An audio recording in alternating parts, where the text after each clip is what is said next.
Capital FM 94.8 দেশের number 1 music station.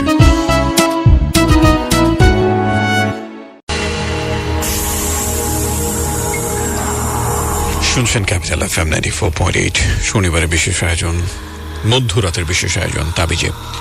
প্রত্যেকেই স্বাগত জানাচ্ছি। আর যে অরণ্যর সাথে যুক্ত রয়েছেন, ফেসবুকে যুক্ত আছেন টেক্সটের মাধ্যমে কানেক্টেড, যে কোনো প্রান্ত থেকেই শুনছেন না কেন, অনেক অনেক শুভেচ্ছা, অভিনন্দন, ভালোবাসা জানিয়ে শুরু করছি আমাদের এই বিশেষ আয়োজন তাবিজ।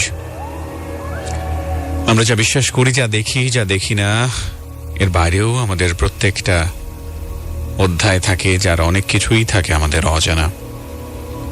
আমরা যা বিশ্বাস করি তার বাইরেও বিশ্বাসের কিছু জগৎ থাকে, যা অবিশ্বাস করি এর আড়ালেও থাকে এমন কিছু সত্য যা হয়তো আমার বোঝার ক্ষমতা নেই কিংবা আমি বুঝতে চাই না।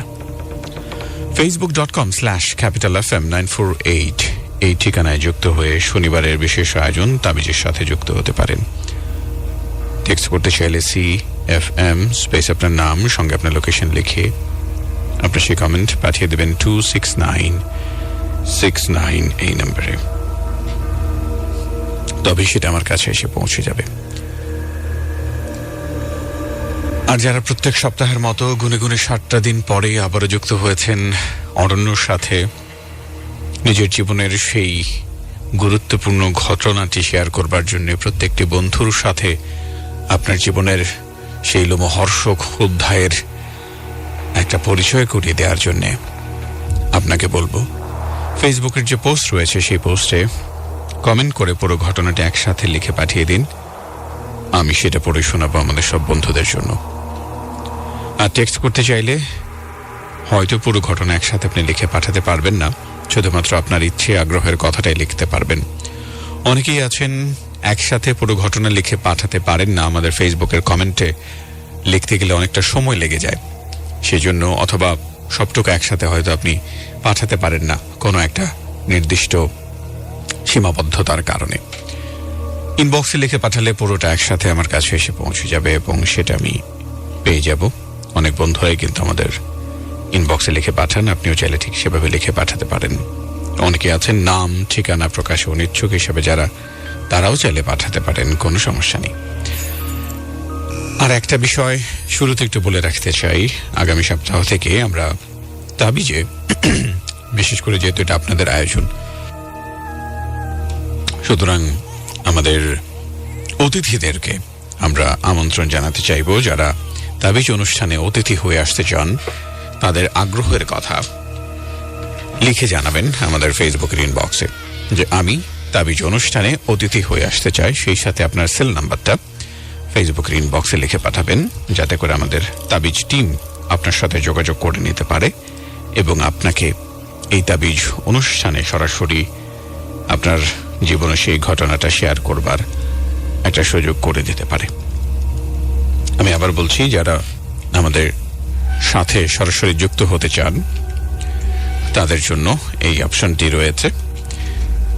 আপনার আগ্রহের কথা লিখে জানাবেন, আপনি তাবিজ অনুষ্ঠানে সরাসরি অংশগ্রহণ করে আপনার জীবনে সেই ঘটনা শেয়ার করতে চান। তার জন্য ফেসবুকের ইনবক্সে লিখে পাঠাবেন আপনার তাবিজ অনুষ্ঠানে আসবার কথা, আসবার ইচ্ছের কথা।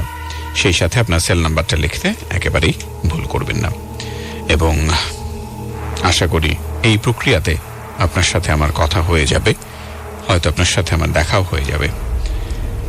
আর যেসব বন্ধুরা অপেক্ষায় থাকেন প্রত্যেক সপ্তাহে আমাদের বন্ধুদের কাছ থেকে ঘটনা শুনবার, তারাও আপনার সাথে পরিচিত হওয়ার একটা সুযোগ পেয়ে যাবেন। আর যারা ফেসবুকে ঘটনা লিখে পাঠিয়েছেন তাদের সবার জন্য অনেক অনেক শুভেচ্ছা থাকলো, অনেক শুভকামনা থাকলো। এক এক করে সেই সব ঘটনার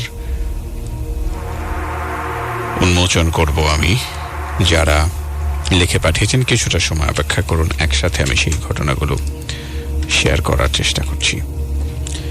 যারা যুক্ত আছেন তাদের শুরুর জন্য একটা কথা বলতে চাই, তাবিজ আপনার আমাদের প্রত্যেকের আয়োজন, প্রত্যেক সপ্তাহের একটা দিন এই তাবিজের জন্য, এবং এই দিনটাতে আমরা প্রত্যেকটা মানুষ অপেক্ষায় থাকি শনিবারের এই আয়োজনটা কখন শুরু হয়, কখন শুরু হবে, এবং সেদিক থেকে যদি আপনি যুক্ত হতে চান, আশা করি পুরো ঘটনাটি একসাথে লিখে পাঠিয়ে দেবেন, তাহলে কিন্তু সেটা আমার কাছে এসে পৌঁছবে এবং পুরো ঘটনা একসাথে আমি সবার সাথে শেয়ার করতে পারবো। অর্ধেক অর্ধেক ঘটনা লিখে পাঠালে আসলে সমস্যা, বিশেষ করে অনেক বন্ধুদের জন্য সেই ঘটনাটা পরিপূর্ণভাবে আসলে উপস্থাপন করা যায় না এবং অনেকেই সেই ক্ষেত্রে আসলে খুব বিরক্ত বোধ করেন। সুতরাং একটু কষ্ট করে হলেও পুরোটা ঘটনা একসাথে লিখে পাঠানোর চেষ্টা করবেন। তো যাই হোক, বেশি কথা না বাড়াই, অনেক ঘটনা যেহেতু রয়েছে আমার হাতে, সেই সব ঘটনাগুলোর সাথে একটু পরিচিত হতে চাই এক এক করে। এবং যারা আমার সাথে যুক্ত হয়েছেন তাদের মধ্যে অনেক বন্ধুকে আমি দেখতে পাচ্ছি এবং যারা শেয়ার করছেন তাদের সবার জন্য অনেক অনেক শুভেচ্ছা জানাই। তাদের নামগুলো একটু পড়বো আমি, নিশ্চয়ই তাদের শেয়ারের ঘটনাটা অবশ্যই আমি পড়বো। তবে তার আগে যারা যারা ঘটনা পাঠিয়েছেন তাদের সেই বিষয়গুলো একটু আপনাদের সাথে শেয়ার করে নিই। মৃধাকে দেখতে পাচ্ছি, মৃধা রয়েছেন আমার সাথে।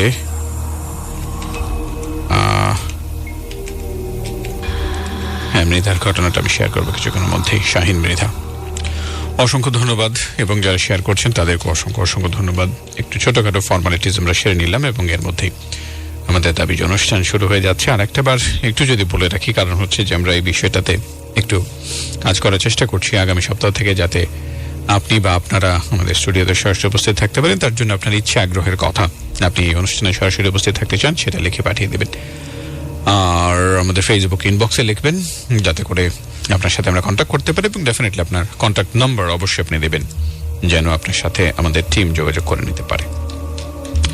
শুরুতেই যার ঘটনাটি রয়েছে তার নাম হচ্ছে হুমায়ুন আহমেদ, আমাদের একজন বন্ধু। তিনি লিখে পাঠিয়েছেন, আশা করি ভালো আছেন। এর আগেও ঘটনাটি লিখেছি কিন্তু পড়েন নাই, হয়তো কোনো একদিন তিনি লিখেছিলেন, তাই তিনি আজকে আবার ঘটনা লিখে পাঠিয়েছেন। আশা করি এবার পড়ে শোনাবেন। আমার আব্বার কাছ থেকে শোনা, আমার নানার সাথে ঘটেছিল। একদিন দুপুরের সময় আমার আব্বার নানা ক্ষেতের জঙ্গল পরিষ্কার করতে যায়। সেখানে সে একটি শোল মাছ ধরে। মাছটি বাড়িতে আনার পথে ছোট্ট একটি ছেলে তাকে পেছন থেকে তার নাম ধরে ডেকে বলে, মাছটি আমাকে দিয়ে যান। আমার আব্বার নানা বলে, আমি তোকে মাছ দিব কেন? আমি তোকে মাছ দিব না। ছেলেটি বলে, মাছটি আমার পছন্দ হয়েছে, আমাকে দিয়ে যান। সে যতবারই না করে ছেলেটি ততবারই মাছ চায়। এভাবে এক পর্যায়ে ছেলেটি রাগ করে আমার আব্বার নানার গালে একটা জোরে থাপ্পড় মারে। থাপ্পড় মারার সাথে সাথে ছেলেটি অদৃশ্য হয়ে যায়। এরপর থেকে আস্তে আস্তে তার গাল পৌঁছে যায় এবং সে অনেক বছর তিনি বেঁচেছিলেন, তবে সেই গালের মাঝে সবসময় গামছা দিয়ে রাখতেন।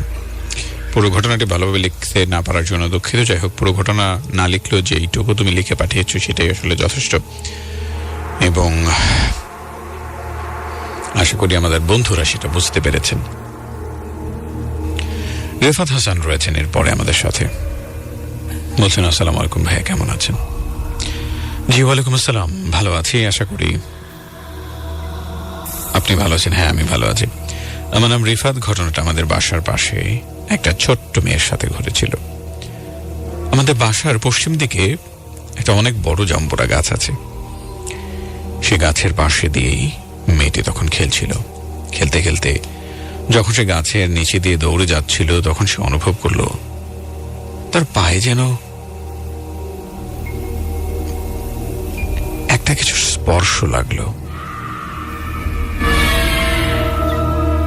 কিন্তু সেখানে কিছুই ছিল না। তখন সে অনেক ভয় পায় এবং দৌড়ে বাসায় চলে আসে। কিছু সময় পর তার এক বান্ধবী তাকে ডাকতে এসেছিল। সে তার বাসার কাছে থাকা এক চিপা গলি দিয়ে দেখা করে। দেখা করে আসার সময় তার সামনে হঠাৎ একটা কালো ছায়া এসে তাকে চড় মারে এবং সাথে সাথে সে পড়ে যায়। তারপর থেকে মেয়ের অস্বাভাবিক আচরণ করতে থাকে। তার বাবা মা অনেক চিন্তায় পড়ে যায়, সবার সাথেই খারাপ ব্যবহার করতে থাকে। একদিন যাওয়ার পর তারা একটা ভালো হুজুর নিয়ে আসে। হুজুর এসে তার কাজ শুরু করেন। দোয়া পড়ার পরে মেয়েটা অন্যরকম আওয়াজে বলে, আমার নাম কালী, আমি ওই আম গাছের নিচে বসেছিলাম, তখন সে এসে আমার পায়ে পাড়া মারে, তাই আমি তার ভেতরে এসেছি। কিন্তু কালীটা কিছুতেই যেতে চায় না। অনেক কষ্ট করে তাকে বলল, তুই কি খাবি? বল খাবার খেয়ে চলে যা। তখন তাকে কিছু কলা, আপেল, কমলা, মুড়ি এসব দেয়া হলো। কিছু সময় পর সেই কালীটা বলল যে আমাকে যেন ও আর কখনো বিরক্ত না করে। কালী চলে যাওয়ার আগে হুজুর বলল, তুই যে চলে যাবে আমরা কিভাবে বুঝবো? তখন তার সামনে একটা ছোট চালে ভরা কলস রাখা হয়। সে কালীটা যাওয়ার সময় সাথে সাথে কলসটা পড়ে যায়, তাকে আর এখানে আসতে না করে। এই ছিল আমার ঘটনা। পরে শোনাবেন, আমার কাছে আরো অনেক ভয়ঙ্কর ঘটনা আছে।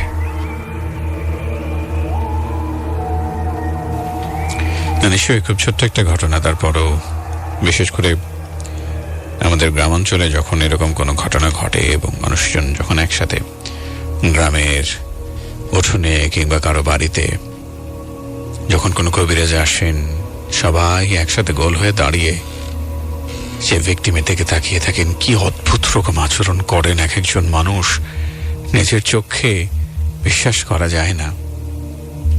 আমি নিজেই দেখেছিলাম একবার একজন মহিলা, অবিবাহিত একজন মহিলা,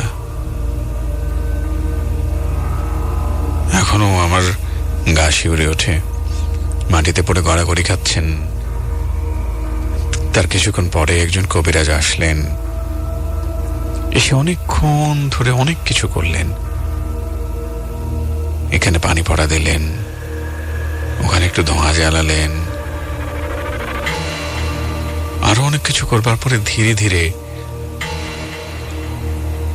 আমি দেখলাম যে তার ছটপটানি কিছুটা কমেছে, ধীরে সুস্থে বসেছেন।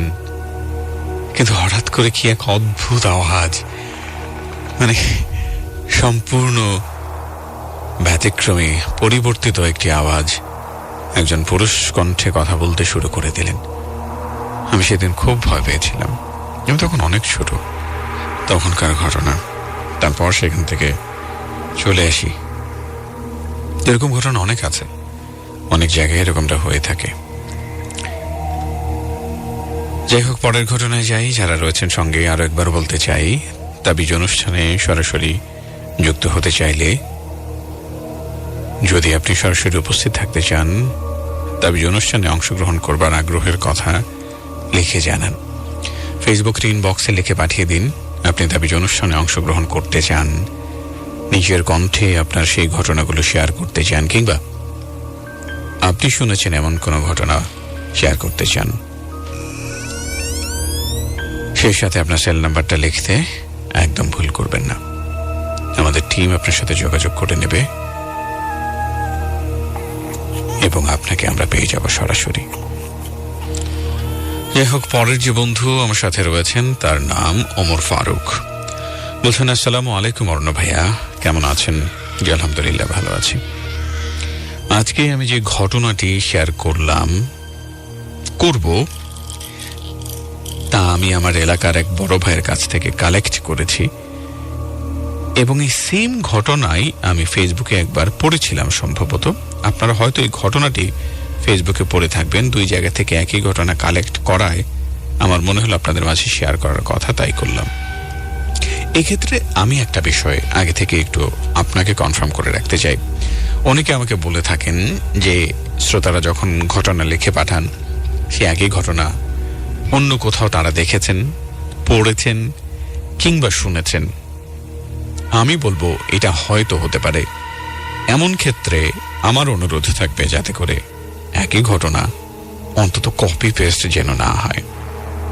শুধুমাত্র আপনার নামটা সবার সামনে একবার উপস্থাপন করবার জন্য অন্যের কোনো একটা ঘটনা শুধুমাত্র কপি পেস্ট করে এখানে পাঠিয়ে দেওয়াটা ঠিক নয়। আবার এমনটাও হয় যে তিনি ঘটনাটা লিখে পাঠিয়েছেন, সেটি অন্য কারোর সাথে মিলে গেছে, খুব স্বাভাবিকভাবেই সেটি হতে পারে। তাই এই ঘটনাগুলোকে আমি পজিটিভলি দেখি। যারা লিখে পাঠান অত্যন্ত পরিশ্রম করে তারপর লিখে পাঠান, অনেকটা কষ্ট হয়, সেই বিষয়টুকু আমি বুঝি, কিন্তু এই কষ্টটুকু আপনারা করেন তাবিজের প্রতি ভালোবাসা থেকেই। তাই অসংখ্য অসংখ্য ধন্যবাদ জানাই প্রত্যেকটি বন্ধুকে, আর সঙ্গে থাকবার জন্যে আরো একবার শুভকামনা। বলছেন, আজকের ঘটনাটি একটু অদ্ভুত প্রকৃতির। এই ঘটনাটি কতটা সত্যি আমি তা জানি না।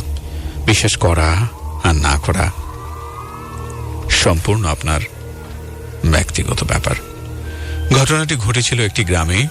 আমি গ্রামের নাম দুই জায়গা থেকে কালেক্ট করার, সম্ভবত গ্রামের নাম সঠিক বলতে পারছি না। যাই হোক, মূল ঘটনায় আসা যাক। সেই গ্রামের কবরস্থানের পাশ দিয়ে একটি লোক হেঁটে যাচ্ছিল। হঠাৎ লোকটি একটি আওয়াজ শুনে এবং সেখানে থেমে যায়। তারপর সেই লোকটি মনে মনে বলল, হয়তো মনের ভুলে আওয়াজ শুনতে পেয়েছে। কিন্তু কিছুক্ষণ পর আবারও সেই একই আওয়াজ শুনতে পায়। আওয়াজে বলছে, আমি বেঁচে আছি, আমাকে এখান থেকে বের কর। তারপর লোকটি এদিক সেদিক তাকিয়ে দেখে কবর থেকে এই আওয়াজটা আসছে।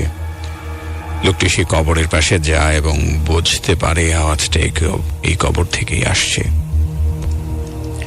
তারপর লোকটি সেখানে দাঁড়িয়ে না থেকে এলাকায় গিয়ে সবাইকে এই কথা বলে। তারপর সবাই সেই কবরস্থানে যায়, দেখে ঘটনা সত্যি।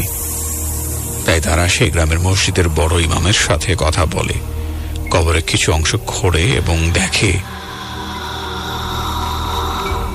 একটি মহিলা উলঙ্গ হয়ে বসে আছে। মহিলাটি কবর থেকে বলে, আমাকে কাপড় দাও, আমি বাড়ি যাব। পরে তারা মহিলাকে কাপড় এনে দেয়। তারপর সেই মহিলা শরীরে কাপড় পেঁচিয়ে এক দৌড়ে বাড়িতে গিয়ে ঘরের দরজা আটকিয়ে দেয়। এলাকার মানুষ তার এরকম অস্বাভাবিক কাণ্ড দেখে অবাক হয়ে যায়।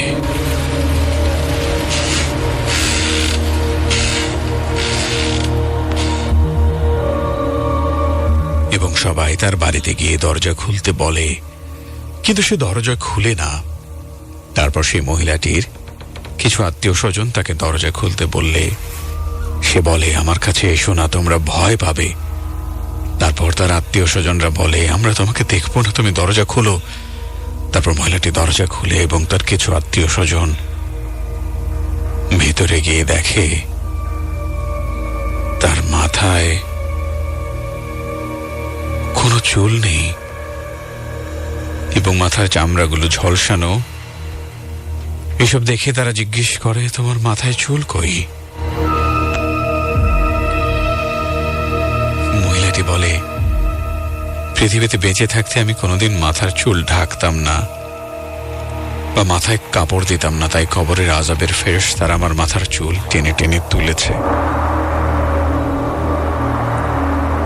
তারপর তারা মহিলাটির ঠোঁটের দিকে তাকিয়ে অনেক ভয় পেয়ে যায় এবং তার দুই ঠোঁটেই কেটে দেওয়া হয়েছে, দাঁত বেরিয়ে আছে। ভয়ার্ত কণ্ঠে এটার কারণ জানতে চায় মানুষজন। মহিলাটি বলে, পৃথিবীতে বেঁচে থাকতে সবসময় আমি ঠোঁটে লিপস্টিক ব্যবহার করতাম, মানুষকে দেখাতাম, তাই আমার ঠোঁটগুলো কেটে দিয়েছে। তারা সবাই আরেকটি বিষয় লক্ষ্য করে যে তার আঙুলগুলো কেটে দেওয়া হয়েছে এবং রক্ত বের হচ্ছে। মহিলাটি বলে, বেঁচে থাকতে সব সময় আমি নেল পালিশ দিতাম, অজু করলে নেল পালিশ উঠে যাবে বলে আমি ঠিক মতো নামাজও পড়তাম না, তাই আমার আঙুলগুলো কেটে দেওয়া হয়েছে। এইসব কথা বলে মহিলাটি সেন্সলেস হয়ে পড়ে এবং সেখানেই মারা যায়। এদিক দিয়ে সবাই তার কথা শুনে কাঁদতে থাকে এবং আল্লাহর কাছে মাপ চাইতে থাকে। তারপর সবাই আবার সেই মহিলাটির লাশ দাফন করে।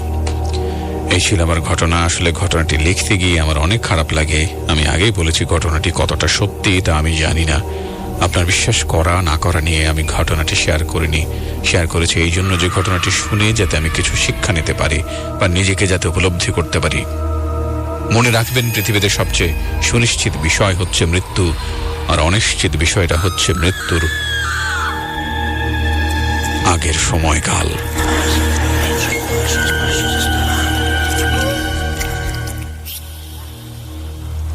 অনেক শিক্ষণীয় একটি বিষয় আপনি লিখে পাঠিয়েছেন, অসংখ্য ধন্যবাদ আপনাকে ওমর ফারুক। আপনি আগেই বলেছেন, বিশ্বাস করা না করা সম্পূর্ণ আপনার নিজস্ব ব্যক্তিগত ব্যাপার, তাই বিশ্বাস করবেন কি করবেন না সেটা আপনি ভেবে দেখবেন। আর এক্ষেত্রে যারা এখনো যুক্ত হচ্ছেন, যারা ঘটনা লিখে পাঠাচ্ছেন, তাদের জন্য আরো একবার বলতে চাই, পুরো ঘটনাটি একসাথে লিখে পাঠাবেন যাতে করে সেই ঘটনাটি আমার কাছে এসে পৌঁছায় এবং আমি আমার বন্ধুদের সাথে পুরো ঘটনাটি শেয়ার করতে পারি। যদি পুরো ঘটনা একসাথে লিখে পাঠাতে কোনো অসুবিধা আপনি দেখেন, হয়তো পুরো ঘটনা লিখতে পাচ্ছেন না, সেক্ষেত্রে আমাদের ইনবক্সে লিখে পাঠিয়ে দিতে পারেন। আমাদের ফেসবুকের ঠিকানাটা আরেকবার বলে রাখি, facebook.com/capitalfm948। এই ঠিকানায় আজকে তাবিজের একটা পোস্ট রয়েছে, সেই পোস্টে কমেন্ট করলেই কিন্তু আপনি পেয়ে যাচ্ছেন। আজকের যারা সাথে আছেন তাদের সবাইকে অসংখ্য ধন্যবাদ জানাই, প্রত্যেককে যারা রয়েছেন সঙ্গে, যারা শেয়ার করছেন সেই সব বন্ধুদের নামগুলো একটু জানিয়ে রাখতে চাই। এমডি রাসেল আহমেদ রয়েছেন, রিপন আহমেদ আমাদের নিয়মিত একজন বন্ধু, তিনি রয়েছেন, শেয়ার করছেন অনেক বন্ধুদের সাথেই। সেই সাথে আরও যারা রয়েছেন, এমডি MH ফারাবি রয়েছেন, তিনি শেয়ার করছেন। এমডি আলিফকে দেখতে পাচ্ছি, এমডি আরিফকে দেখতে পাচ্ছি।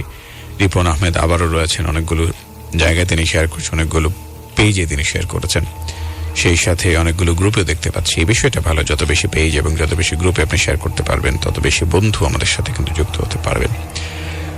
মোহাম্মদ জমিরুদ্দিনকে দেখতে পাচ্ছি, সেই সাথে গোলাম মোর্শেদ তিনি শেয়ার করেছেন, আরো অনেক বন্ধু রয়েছেন, সবাইকে অসংখ্য অসংখ্য ধন্যবাদ। পরের ঘটনায় যাই। এবারে যে বন্ধুটি লিখে পাঠিয়েছেন ঘটনা, তার কথা একটু শেয়ার করতে চাই। আরিয়ান ইসলাম নিলয় বলছেন, হ্যালো অরণ্য ভাইয়া, কেমন আছেন? এই সপ্তাহে আরেকটি ঘটনা শেয়ার করলাম। ঘটনাটি ঘটেছে আমার এক মামার সাথে 2017 সালে। তো ঘটনায় আসি, আমার মামা হোস্টেলে থেকে পড়তো এবং মামা যে রুমে থাকতো সেখানে মামাকে নিয়ে 4 জন রুমমেট থাকতো। আর পাশের রুমে ছিল ক্যারাম বোর্ড, সেখানে রাত 10টা অবধি সকল রুমমেট এসে আড্ডা বা ক্যারাম খেলতো। তো এক রাতে সবাই 10টা পর্যন্ত ক্যারাম খেলে যে যার মতো রুমে গিয়ে ঘুমিয়ে পড়ে এবং সেদিক থেকে কিন্তু মামার সেদিন ঘুম আসে না। তো তার ঘুম না আসায় সে একজন ফেসবুক চালাতে লাগলো এবং তখন রাত বাজে 1টা। হঠাৎ মামা পাশের রুম থেকে ক্যারাম খেলার শব্দ শুনতে পায়। মামা বলল, কি ব্যাপার, এত রাতে তো কেউ ক্যারাম খেলতে আসবে না, ঘটনা কি? তারপর মামা একাই উঠে সেই রুমে যায়, কিন্তু গিয়ে সব স্বাভাবিক দেখে, সেখানে কেউ নেই। তারপর মামা সেখান থেকে চলে আসে। মামা যে বেডে ঘুমায় তার পাশেই ছিল জানালা। তো আবারও সেই একই ঘটনা ঘটছে। তারপর মামা বলল, এখন আর যাব না।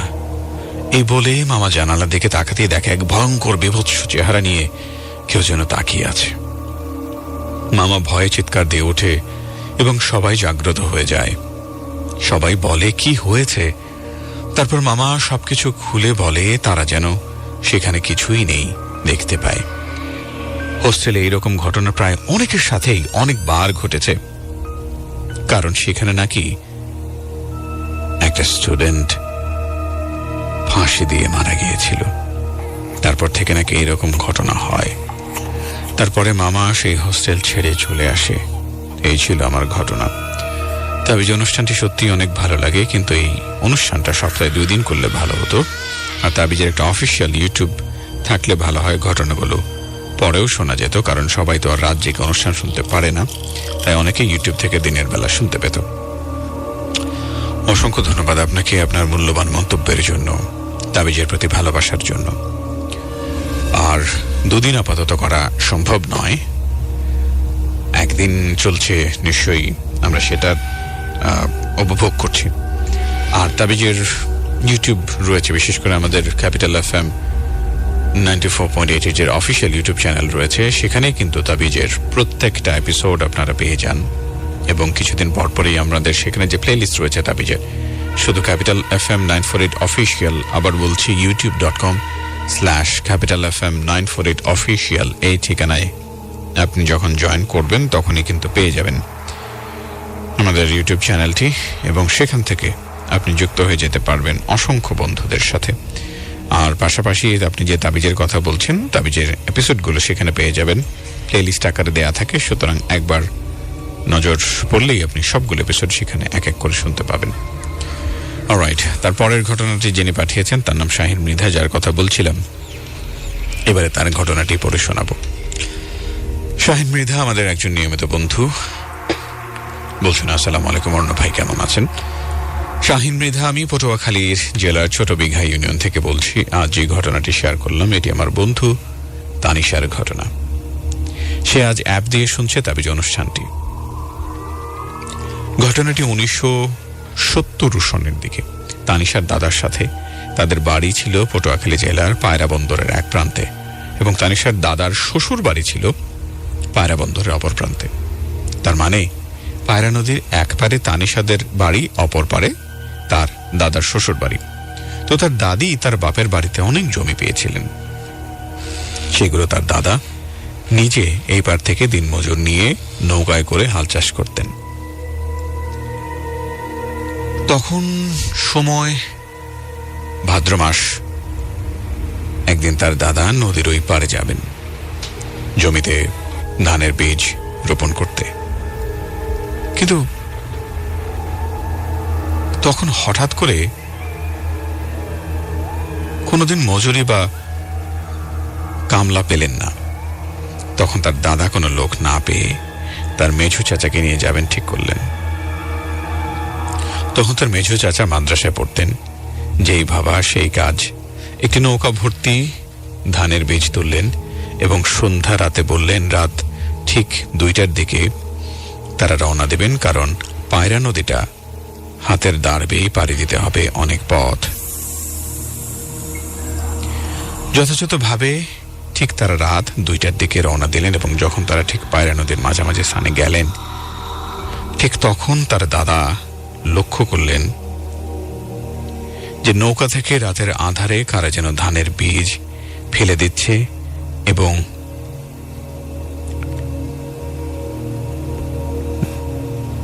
নৌকা দোলাচ্ছেন। তখন তার দাদার চাচার বোঝার বাকি থাকলো না। ঠিক তখন তার দাদা তার পাঞ্জাবির কাপড়ের একটি কোনার অংশ ছিঁড়ে হাতে নিলেন এবং কিছু কাদা মাটি সাথে কিছু কোরআনের আয়াত পরে ফু দিয়ে নৌকার সাথে ঘিট দিয়ে দিলেন এবং কিছুক্ষণ পরে দুজন সাদা পাঞ্জাবি পরা হুজুর আসলেন এবং খুব করুণ কণ্ঠে বললেন, হুজুর, আমরা ভুল করেছি, বুঝতে পারিনি। আমরা সহ অনেক সঙ্গীরা এই এরিয়ায় পানির উপর আল্লাহর জিকির করছিলাম। তার মধ্যে আপনাদের নৌকাটা আমাদের সীমানার ওপর দিয়ে যাচ্ছিল, তাই রাগ হয়ে ধোকা দিতে চাইছিলাম, আমাদের মাফ করে দিন। তখন তানিশার দাদা বললেন, তোমরা যে অপরাধ করেছো এর বিচার আমি তোমাদের বোতলে ঢুকিয়ে করব এবং এরপরে বললেন, আপনারা যা বলবেন আমরা তাই করব, যে শাস্তি দেবেন তাই মাথা পেতে, কিন্তু দয়া করে আমাদের বোতলে ঢোকাবেন না। এমন সময় তার দাদা বললেন, তোমাদের একটি সুযোগ দিতে পারি, যদি আমার এই ধানের বীজগুলো ভোর হওয়ার আগে আমার জমিতে রোপণ করে দাও তাহলে তোমাদের আমরা ছেড়ে দেব। ওনারা যথাযথভাবে রাজি হলেন এবং বললেন, আপনারা ওই জমির কাছে পৌঁছানোর আগেই সব জমি রোপণ করা হয়ে যাবে। তখন তানিশার দাদা লক্ষ্য করলেন যে তাদের নৌকা থেকে এক এক করে বীজের সংখ্যা কমছে। ঠিক তাদের জমির কাছে পৌঁছানোর আগেই জমি রোপণ করা হয়ে গেছে। তাদের যাবার শেষ সময় তারা তার দাদার কাছে ওই জিনগুলো একটি কথা বলেছিল, যে জমির ধান আপনি সময় মতো বাড়িতে ওঠাতে পেয়ে যাবেন, তবে আবদার করেছিল যে একটি খাসি ছাগল এলাকার গরিবদের মাঝে বিলিয়ে দিতে হবে। দাদা ঠিক সময় তাদের কথা রাখেন, একটি খাসি ছাগল এলাকায় গরিব মিসকিনদের খাওয়ালেন এবং পৌষ মাসে ঠিক এক রাতেই ওই জমির ধান তানিশার দাদার বাড়িতে পৌঁছে যায়। এরপর প্রায় সময় ওই জিন তার দাদার সাথে দেখা করতে আসতো। তার দাদা ঠিক 1972 সালে মারা যান। তার মৃত্যুর পর তার দাদার কবরের পাশে ওই জিনকে অনেক রাতে দেখা যেত। এরপর এই ঘটনাটি তার ওই চাচার কাছে শুনেছিল এবং ওই চাচা এখনো বেঁচে আছেন। এই ছিল আমার ঘটনা। বিশ্বাস না করা বা করা একান্ত আপনার ব্যক্তিগত ব্যাপার। না, নিশ্চয়ই এটা আসলে নতুন করে বলবার কোনো অপেক্ষা রাখে না, কে বিশ্বাস করবেন বা কে বিশ্বাস করবেন না। আর অসংখ্য ধন্যবাদ আপনাকে এই ঘটনাটি লিখে পাঠানোর জন্য। যারা সঙ্গে আছেন সবার জন্য থাকলো অনেক অনেক শুভকামনা। আরো অনেক ঘটনা রয়েছে বাকি, সেই সবগুলো ঘটনা শুনবো এক এক করে। তার আগে ছোট্ট একটা বিরতি নিচ্ছি। বিরতির পর ফিরে এসে জানাবো আমাদের সেই বন্ধুদের কথা যারা যুক্ত হয়েছেন এবং লিখে পাঠাচ্ছেন তাদের জীবনে কিংবা তাদের পরিচিত বন্ধু, অপরিচিত অথবা কারো কাছ থেকে শোনা কোনো ঘটনা। শনিবারে বিশেষ আয়োজন তাবিজ চলছে, আর যে অরণ্য আপনার সাথেই আছে, এবং সেখানে যে পোস্টে দেখতে পাচ্ছেন সেই পোস্টে লাইক কমেন্ট করুন এবং আপনার ঘটনা লিখে পাঠান, যে ঘটনাটি আপনি শেয়ার করতে চান আমাদের বন্ধুদের সাথে। আর যারা শেয়ার করছেন, ফারিহা ফেরদৌসী রয়েছেন আমার সাথে, সেই সাথে এমডি রিপন আহমেদ রয়েছেন, এস এ মুকিত আছেন, সেই সাথে মিম ইসলাম রয়েছেন, শেয়ার করছেন ফারিহা ফেরদৌসী, মিম ইসলাম, হাবিবুল্লাহ ফারাবি, রাসেল আহমেদ, সেই সাথে রয়েছেন রিপন, আরো অনেক অনেক বন্ধু রয়েছেন। সবাইকে অসংখ্য ধন্যবাদ যারা যারা শেয়ার করছেন, প্রত্যেককেই। বেশ কিছু ঘটনা রয়েছে। ইনবক্সে একজন বন্ধু লিখে পাঠিয়েছেন, তার নাম এমডি মশিউর রহমান। সেই ঘটনাটি একটু পরে শোনাই। বলছেন, আসসালামু আলাইকুম, এই ঘটনাটি ঘটে আমার মামার সাথে। আমার মামার নাম শাহিন। সে 2013 সালে পড়াশোনা করার জন্য মোহাম্মদপুরে একটি 6 তলা ভবনের 2 তলায় ভাড়া থাকত। 4ই নভেম্বর মামা দুপুর 12টার দিকে তার বন্ধুর সাথে ছাদে গিয়ে বসে রইল।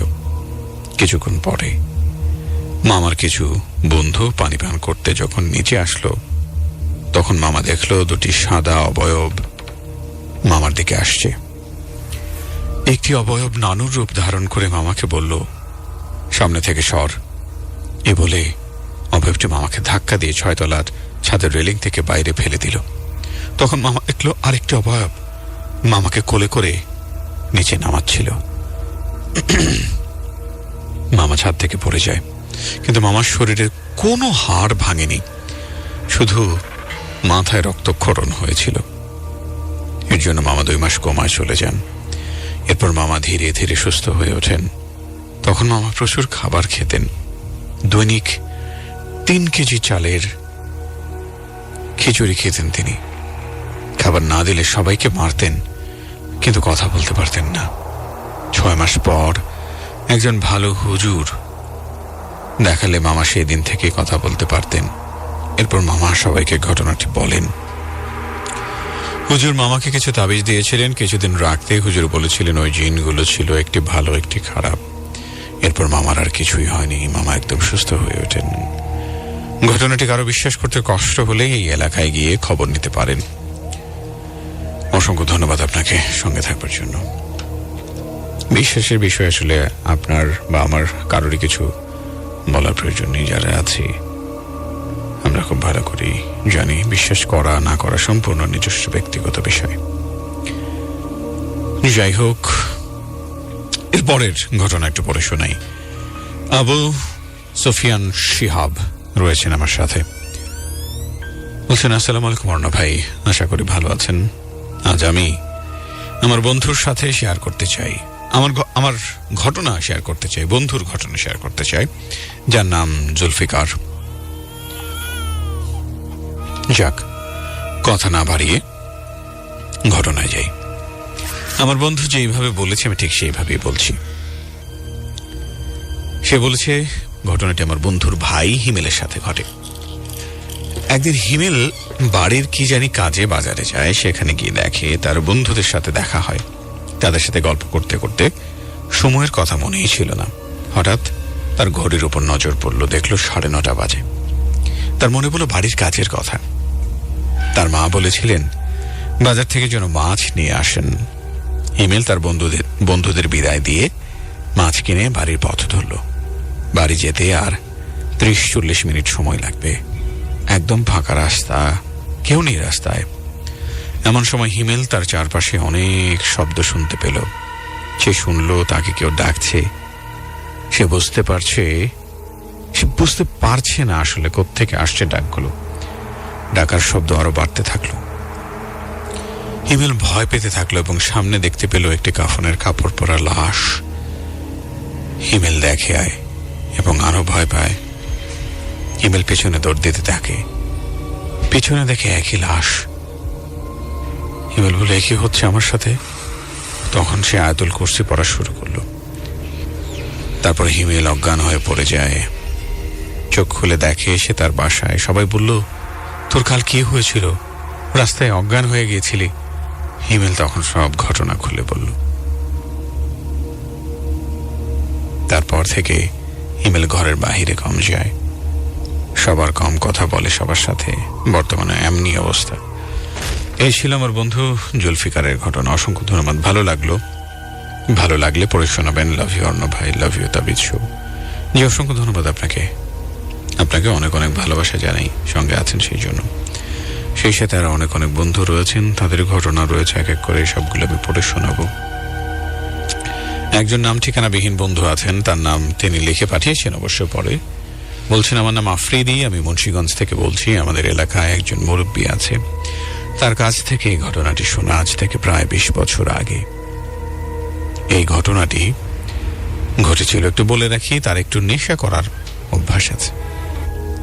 প্রতিদিনের মতোই ওই দিনও মাঝরাতে তিনি একা বসেছিলেন একটি বাগানে।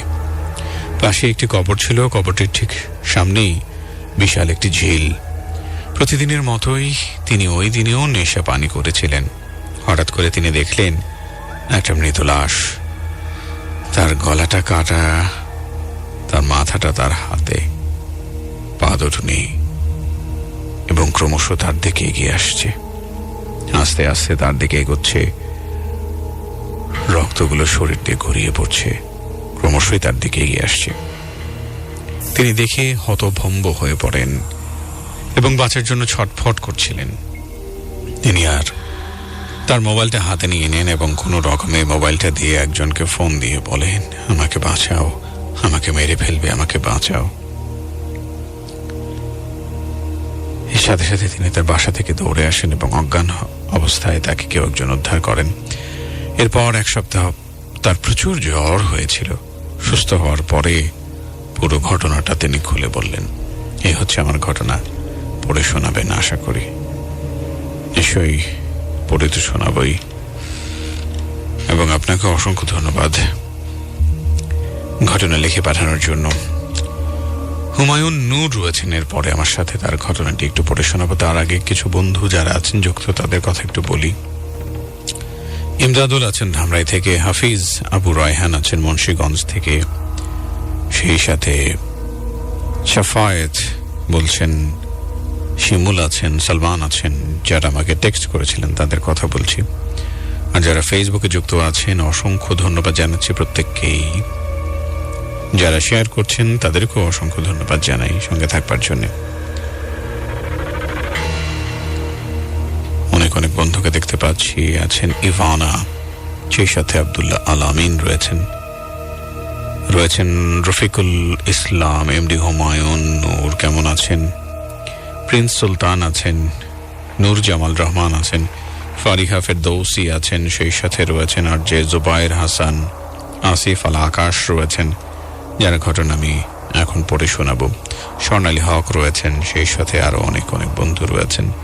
রিওনা জাহান আছেন, সেই সাথে রিজভি আহমেদ রয়েছেন, প্রত্যেকেই অনেক ধন্যবাদ। কবিতা বর্মন রাহা রয়েছেন, অনেকদিন পর শুনছেন গাজীপুর থেকে। যাই হোক, পরের ঘটনায় যাই। যিনি লিখে পাঠিয়েছেন তার নাম আসিফ আল আকাশ। তিনি বলছেন, ঘটনাটি শুনেছি সবুজের কাছ থেকে। সবুজদের বাজারে একটি দোকান ছিল, সে দোকানে থাকতো। একদিন দোকানে থাকার জন্য সে বাড়ি থেকে বের হয়েছে। তখন রাত 11টার মতন হবে। তার মসজিদের সামনে দিয়ে দোকানে যেতে হয়। তখন সে মসজিদে আসে। মসজিদের পাশে ছিল কবরস্থান। সে দেখতে পায় সেই কবরস্থানের গেটে জামাই বউ বসে আছে।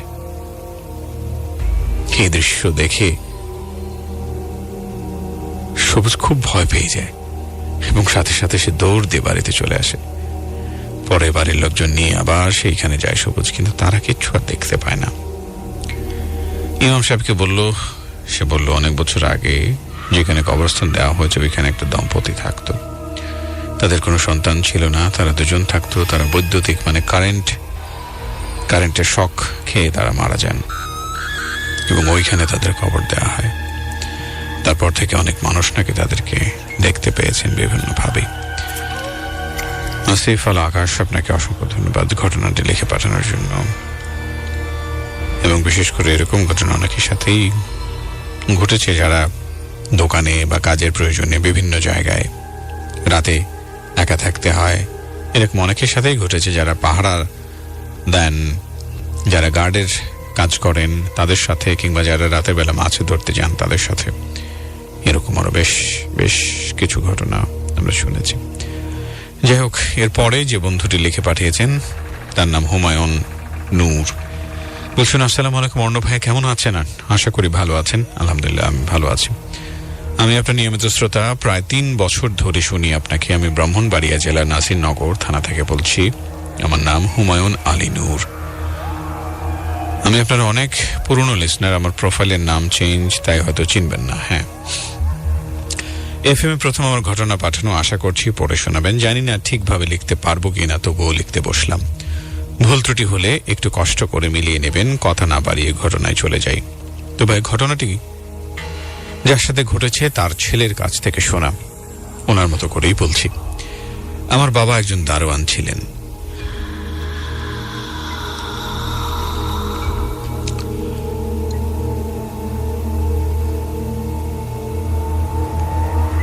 হঠাৎ তিনি নতুন চাকরি পেয়েছিলেন।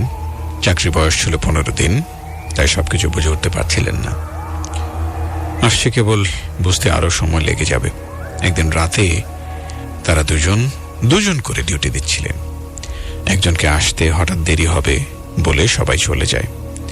সে বলেছিল সে চলে আসবে তখন রাত্র 1:50। এখনো সে আসে না। সেখানে 2টা গেট আছে, সেখানে রোগীদের যাওয়া আসা, এবং এক পাশে ছিল একটা লাশ কাটা ঘর। সেখানে তার ডিউটি ছিল।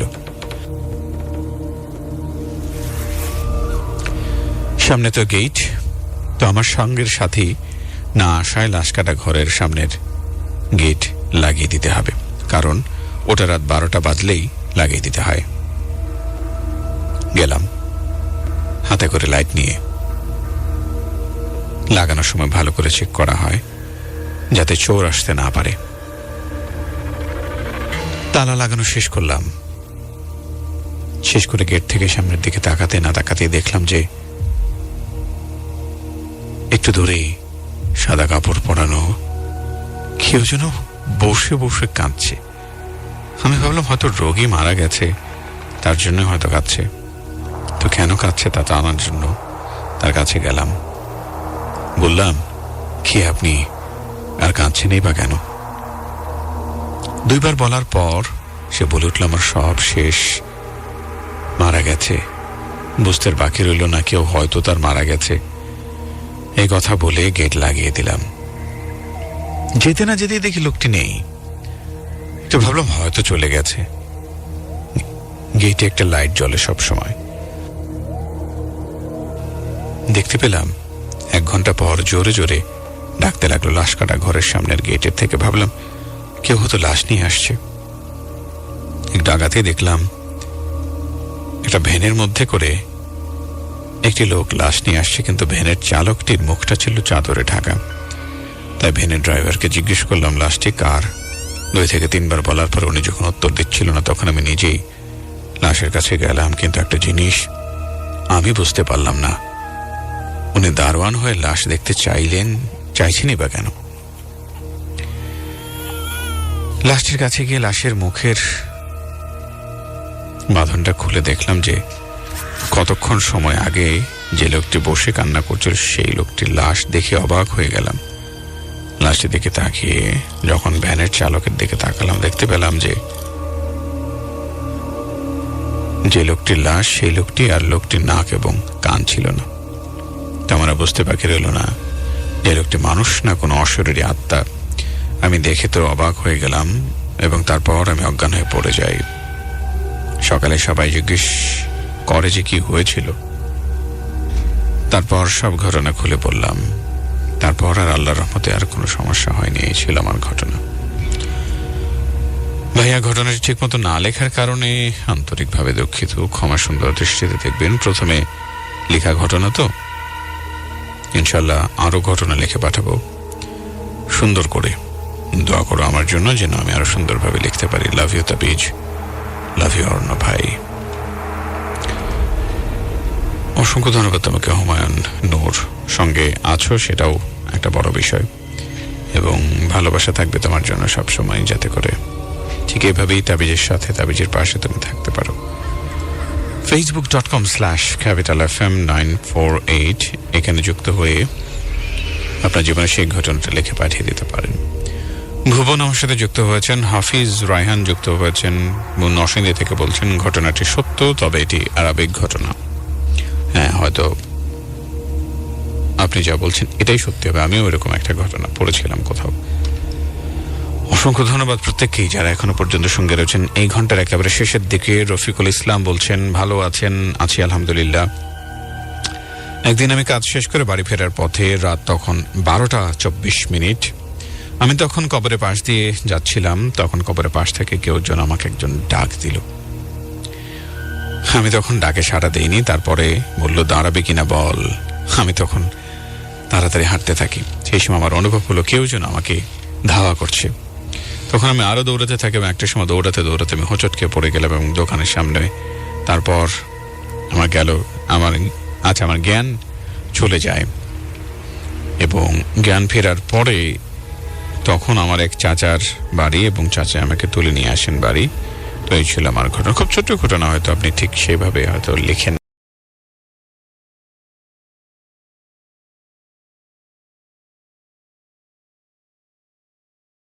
বা লিখতে পারেননি যেটা। তবে বিশেষ করে হচ্ছে এরকমটা হয় যখন আমি বা যে কোনো জায়গায় হুট করে বসে আছি কিংবা নর্মাল কোন একটা ওয়েদার আছি, কোনো কিছুর প্রয়োজন হয় না কেন, জাস্ট একটা অদ্ভুত বাতাসও যদি আমাদের স্পর্শ করে যায়। মনে করেন আপনি একটা নিরাপদ সুন্দর জায়গায় অনেক মানুষের সাথে পাশে বসে আছেন, হঠাৎ করে কানের পাশ দিয়ে একটা অদ্ভুত গরম বাতাস চলে গেল, ব্যাস।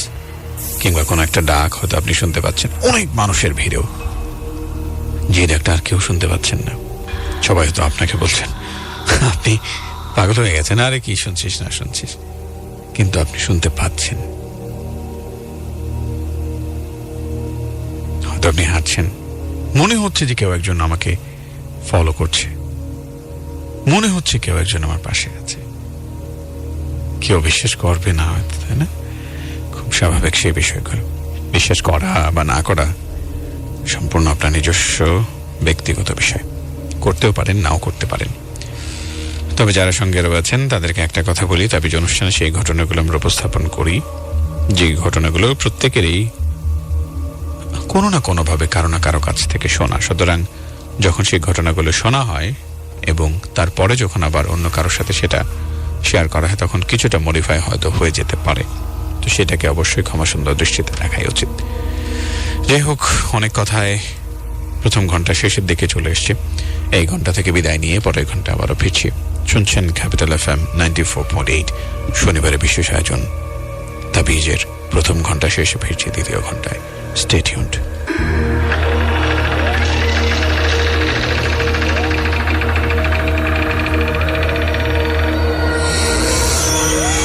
একদম তাই, আপনি শুনছেন ক্যাপিটাল FM 94.8, শনিবারের বিশেষ আয়োজন। 7 দিন পর আবারও আপনার কানের পাশে তাবিজ, শনিবার রাত 11টা থেকে 1টা পর্যন্ত। আশা করি আপনি সঙ্গে আছেন, শুনছেন।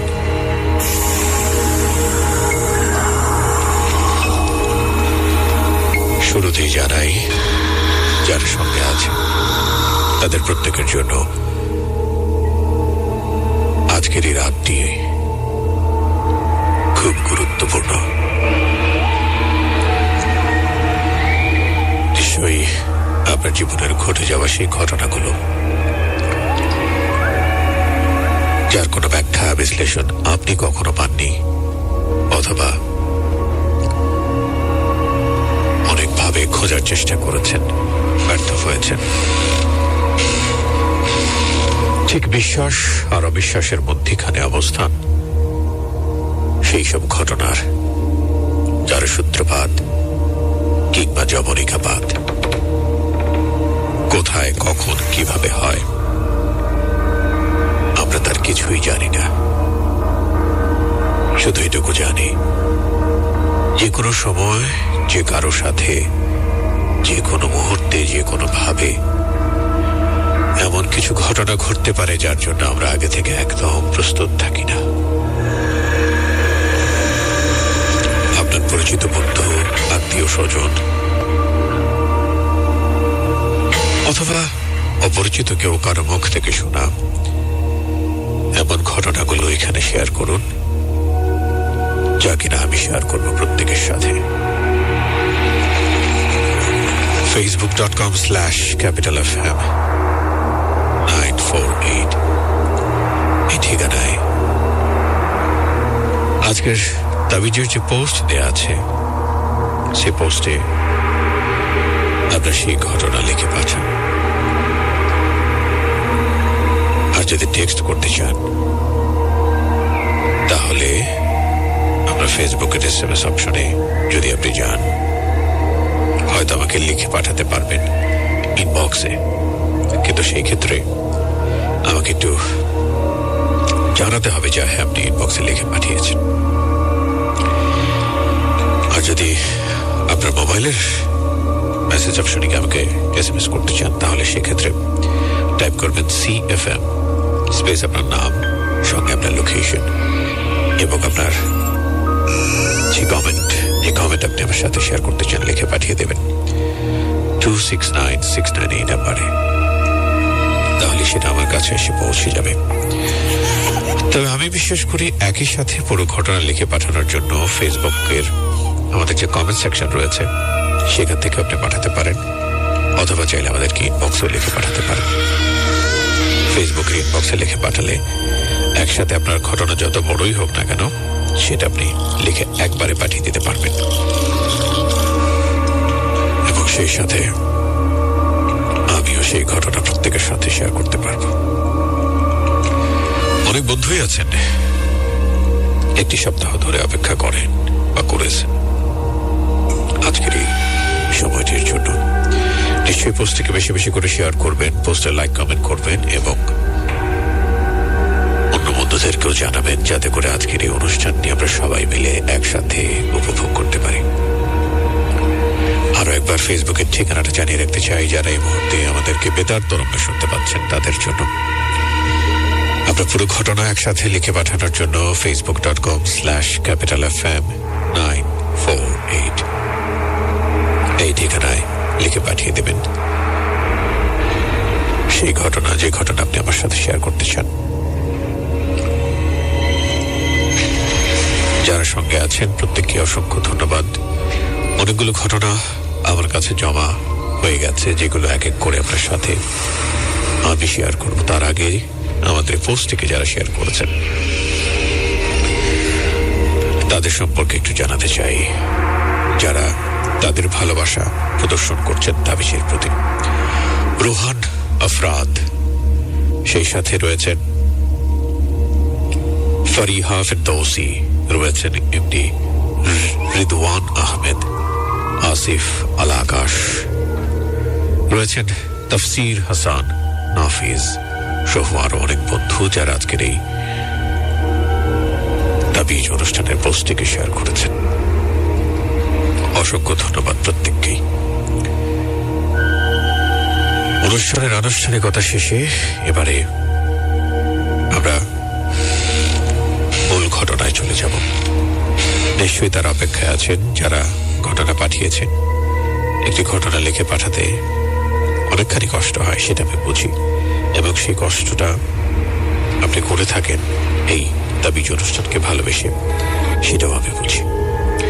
সেই জন্য অসংখ্য ধন্যবাদ আপনাকে, এবং যারা কষ্ট করে শোনেন তাদেরকে অসংখ্য ধন্যবাদ। বেশ কয়েকটা ঘটনা কিন্তু আমার কাছে অলরেডি চলে এসেছে। তার মধ্যে শুরুতেই যে বন্ধুর ঘটনাটা আমি শেয়ার করব, তার নামটা একটু শুরুতে বলি। তার নাম হচ্ছে শাহিন মৃধা। তার ঘটনায় শেয়ার করব শুরুতে, এবং তারপরে আরো কয়েকজন রয়েছেন, তাদের ঘটনা এক এক করে শেয়ার করব, যারা পুরো এক সপ্তাহ ধরে জমিয়ে রেখেছেন আপনার ঘটনা শেয়ার করবেন বলে। তারা লিখে পাঠিয়ে দিন জলদি করে, তাহলে সেটা আমার কাছে এসে পৌঁছে যাবে।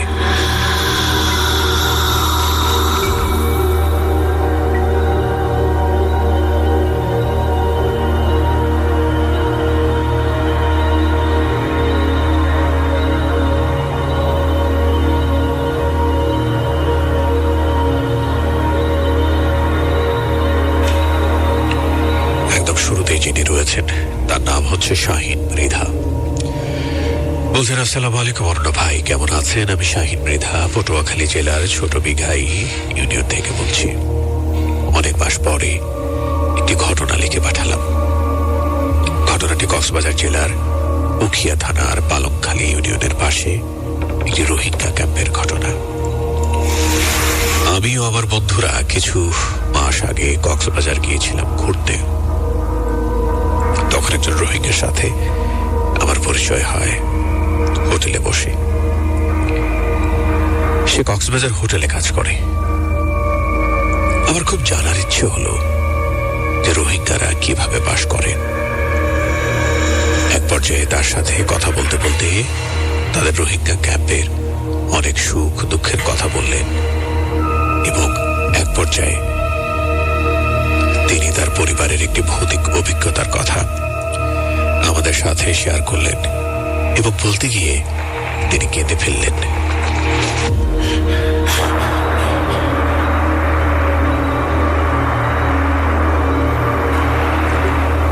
তার কথা আমরা সঠিকভাবে বুঝতে পারছিলাম না, তারপরও তার কথা আমাদের ভাষায় বলছি।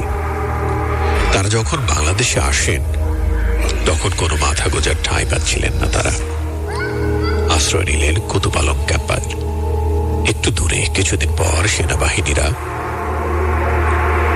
আসলেন এবং সেখানকার কিছু মানুষ তাদেরকে তাড়িয়ে দিল, তাদের দূরে বন জঙ্গলের দিকে পাঠিয়ে দিল এবং ওই জঙ্গলে ভয়ে কোনো লোক বা রোহিঙ্গারও যেতে চায়নি এবং কোনো রোহিঙ্গারা যাননি। কোনো নিস্তার না পেয়ে পরিবার পরিজন নিয়ে উঠলেন একটি পাহাড় ও ঘন জঙ্গলের ভেতর। পরিবার পরিজনের সংখ্যা ছিল মোট 5 জন। বাবা, মা, ছোট দুটি বোন ও একটি ভাই।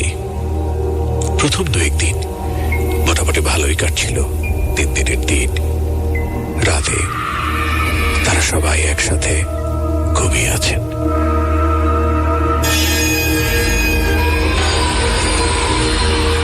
সকালবেলা হঠাৎ তাদের একটি বোনকে খুঁজে পাওয়া যাচ্ছে না।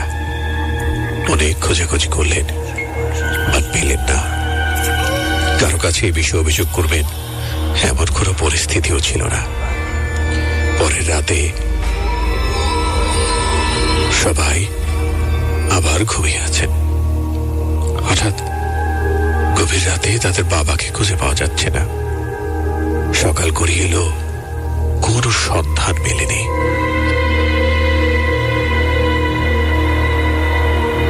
খোঁজারও কোনো জায়গা নেই যে শুধু রোহিঙ্গা ক্যাম্প ছাড়া। অরণ্য ভাই, উনি যে ঘটনাটি আমাদের মাঝে বলেছেন, এক পর্যায়ে আমরা খেয়াল করলাম ওনার চোখের পানিতে ওনার জামা ভিজে গেছে। মানুষ বানিয়ে গল্প বলতে পারে, বা চোখের পানি কেউ বানিয়ে নকল করতে পারে না। এরপর 5-6 দিন তাদের ভালোই কাটলো, কিন্তু তারপরের রাতে যা ঘটেছে তা নিজেকে বিশ্বাস করাতে পারছিলেন না তিনি। দেখতে পান বড় বড় কিছু লোক তাদের তাঁবুটিকে উপড়িয়ে সরিয়ে নিল। 2 হাতের 2টি আঙ্গুল দিয়ে তার মাকে উঠিয়ে নিয়ে গেল এবং তাঁবুটি পুনরায় আবার তাদের উপর ঠিক মতো রেখে দিলেন। তারপর উনি দেখলেন তার মাকে একটু দূরে নিয়ে বড় একটা গাছের সাথে মাথাটাকে একটা জোরে আছাড় দিলেন এবং একটু পরে তার মাকে মাটিতে রেখে কারা যেন মায়ের শরীরের মাংস ছিঁড়ে খাচ্ছে। এ দেখে তিনি অজ্ঞান হয়ে পড়লেন। পরদিন সকালে তার ছোট বোনের চিৎকারে তার ঘুম ভাঙে এবং পরে উনি তার ছোট বোনকে নিয়ে দিনের বেলা সবকিছু ফেলে রেখে যেদিকে চোখ যায় সেদিকে ছুটে যান। এক পর্যায়ে তিনি কক্সবাজার তার ছোট বোনকে নিয়ে আসেন এবং একটি আবাসিক হোটেলে কাজ করা শুরু করেন। তিনি এখনো মাঝে মাঝে তার মায়ের মৃত্যুর করুণ দৃশ্য স্বপ্নে দেখেন। তার এখনো মনে পড়ে তার বাবা, মা এবং ছোট বোনের কথা। তাদের কথা মনে পড়লে তিনি আর চোখের পানি ধরে রাখতে পারেন না। আসলেই বাবা মা, ছোট ভাই বোন চোখের সামনে হারানোটা কতটা বেদনাদায়ক সেটা অন্য কেউ সহজে বুঝতে পারে না। অরণ্য ভাই, এই ছিল আমার আজকের ঘটনা পড়ে শোনানোর জন্য ধন্যবাদ।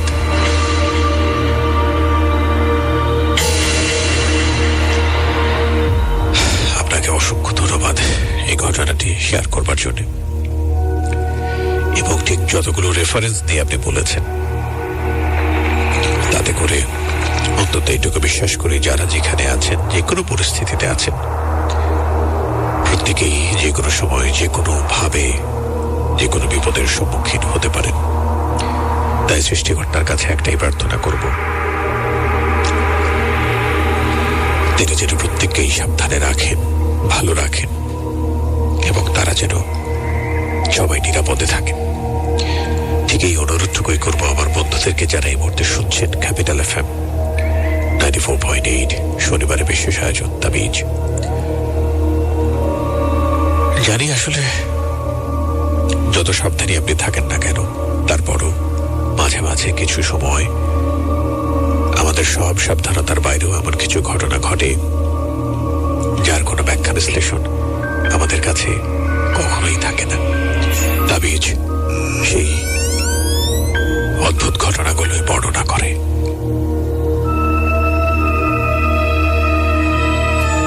আশা করি আপনিও ঠিক একইভাবে সেই ঘটনাগুলো আমাদের সাথে শেয়ার করবেন।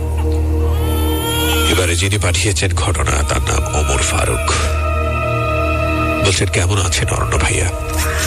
আলহামদুলিল্লাহ, ভালো আছে। প্রতি শনিবারের মতো আজকেও নতুন একটি ঘটনা নিয়ে হাজির হলাম। আমি ওমর ফারুক। আসলে আমি যার কাছ থেকে বহুটি ঘটনাগুলো শুনতাম, সে 1 মাস আগেই মারা গিয়েছে। আমি যে ঘটনাটি শেয়ার করলাম, সেই ঘটনায় আমি তার কাছ থেকেই শুনেছিলাম। তো কথা না বাড়িয়ে সরাসরি ঘটনায় আসা যাক। ঘটনাটি ঘটেছিল তার সাথে, কিন্তু কত সালে ঘটেছিল তা সে উল্লেখ করেনি, বা সম্ভবত তার মনে ছিল না। আমি তার অনুকরণ করেই বলছি। প্রথমে বলে রাখা ভালো, আমাদের গ্রামে ছিল এক বিশাল বড় বিল। সে বিলকে ঘিরে অনেক মানুষের মুখে অনেক বহুদিক কথা প্রচলিত ছিল। তখন শীতের সময় ছিল। প্রতিদিনের মতো আজকেও আমরা 2 বোন মিলে বিলে শামুক কুড়াতে যাই। তখনও ভোর হয়নি, কিছু কিছু রাত ছিলই। তো আমরা 2 বোন মিলে শামুক কুড়াতে গেলাম। বিলের এক পাশেই ছিল বিশাল একটা বড় বট গাছ। শুনেছি গাছটা নাকি অনেক পুরনো, আর সেখানেই নাকি আজব আজব সব ঘটনা ঘটত। যাই হোক, আমরা শামুক কুড়িয়ে যখন ওই বট গাছের নিচ দিয়ে বাড়ির দিকে রওনা হই, ঠিক তখনই একটি কুকুরের মতো দেখতে একটি অবয়ব আমাদের সামনে পথ আটকিয়ে দাঁড়ালো। আসলে ওই অবয়বটাকে কুকুর বললে ভুল হবে, কারণ কুকুরের তুলনায় অনেক বড় এবং ছোট 2টি লাল চোখ ছিল। আমরা অনেক ভয় পেয়ে যাই। আমাদের চারপাশে সেই অবয়বটা ঘুরতে লাগলো এবং আমাদের ভয় দেখাতে লাগলো। আমরা ভয়ে দৌড় দিয়ে গেলেই সেই অবয়বটা আমাদের সামনে দাঁড়িয়ে পথ আটকিয়ে দিল। আমরা 2 বোন সেখানে ভয়ে কাঁদতে থাকি, কিন্তু ওই কুকুরটা সেখান থেকে আর সরে যাচ্ছে না। ঠিক সেই সময় একজন হুজুর আমাদের কান্নার শব্দ শুনে এগিয়ে আসেন। মনে হয় নামাজ পড়ে বাড়ির দিকে যাচ্ছিলেন। হুজুরকে দেখেই অবয়বটি কেমন যেন করতে লাগলো। তারপর হুজুর যেন মুখে কি বলতে লাগলেন। হঠাৎ সেই অবয়বটি বিলের দিকে এক দৌড় দেয়। তারপর সেই অবয়বটিকে আর দেখা গেল না। তারপর হুজুরই আমাদের সেখান থেকে বাড়ির কিছুটা পথ এগিয়ে দিয়ে যান। যাওয়ার আগে হুজুর আমাদের 2 বোনকে বলে যান, এত সকালে কোনোদিন শামুক কুড়াতে এসো না। তোমাদের যে কুকুরটা পথ আটকিয়েছিল সেটা আসলে কুকুর ছিল না, কুকুরের সাথে ভেসে আসা একটা অবয়ব ছিল, খারাপ জিন ছিল।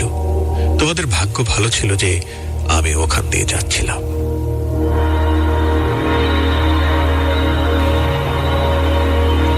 তা না হলে অনেক খারাপ কিছু ঘটে যেতে পারত।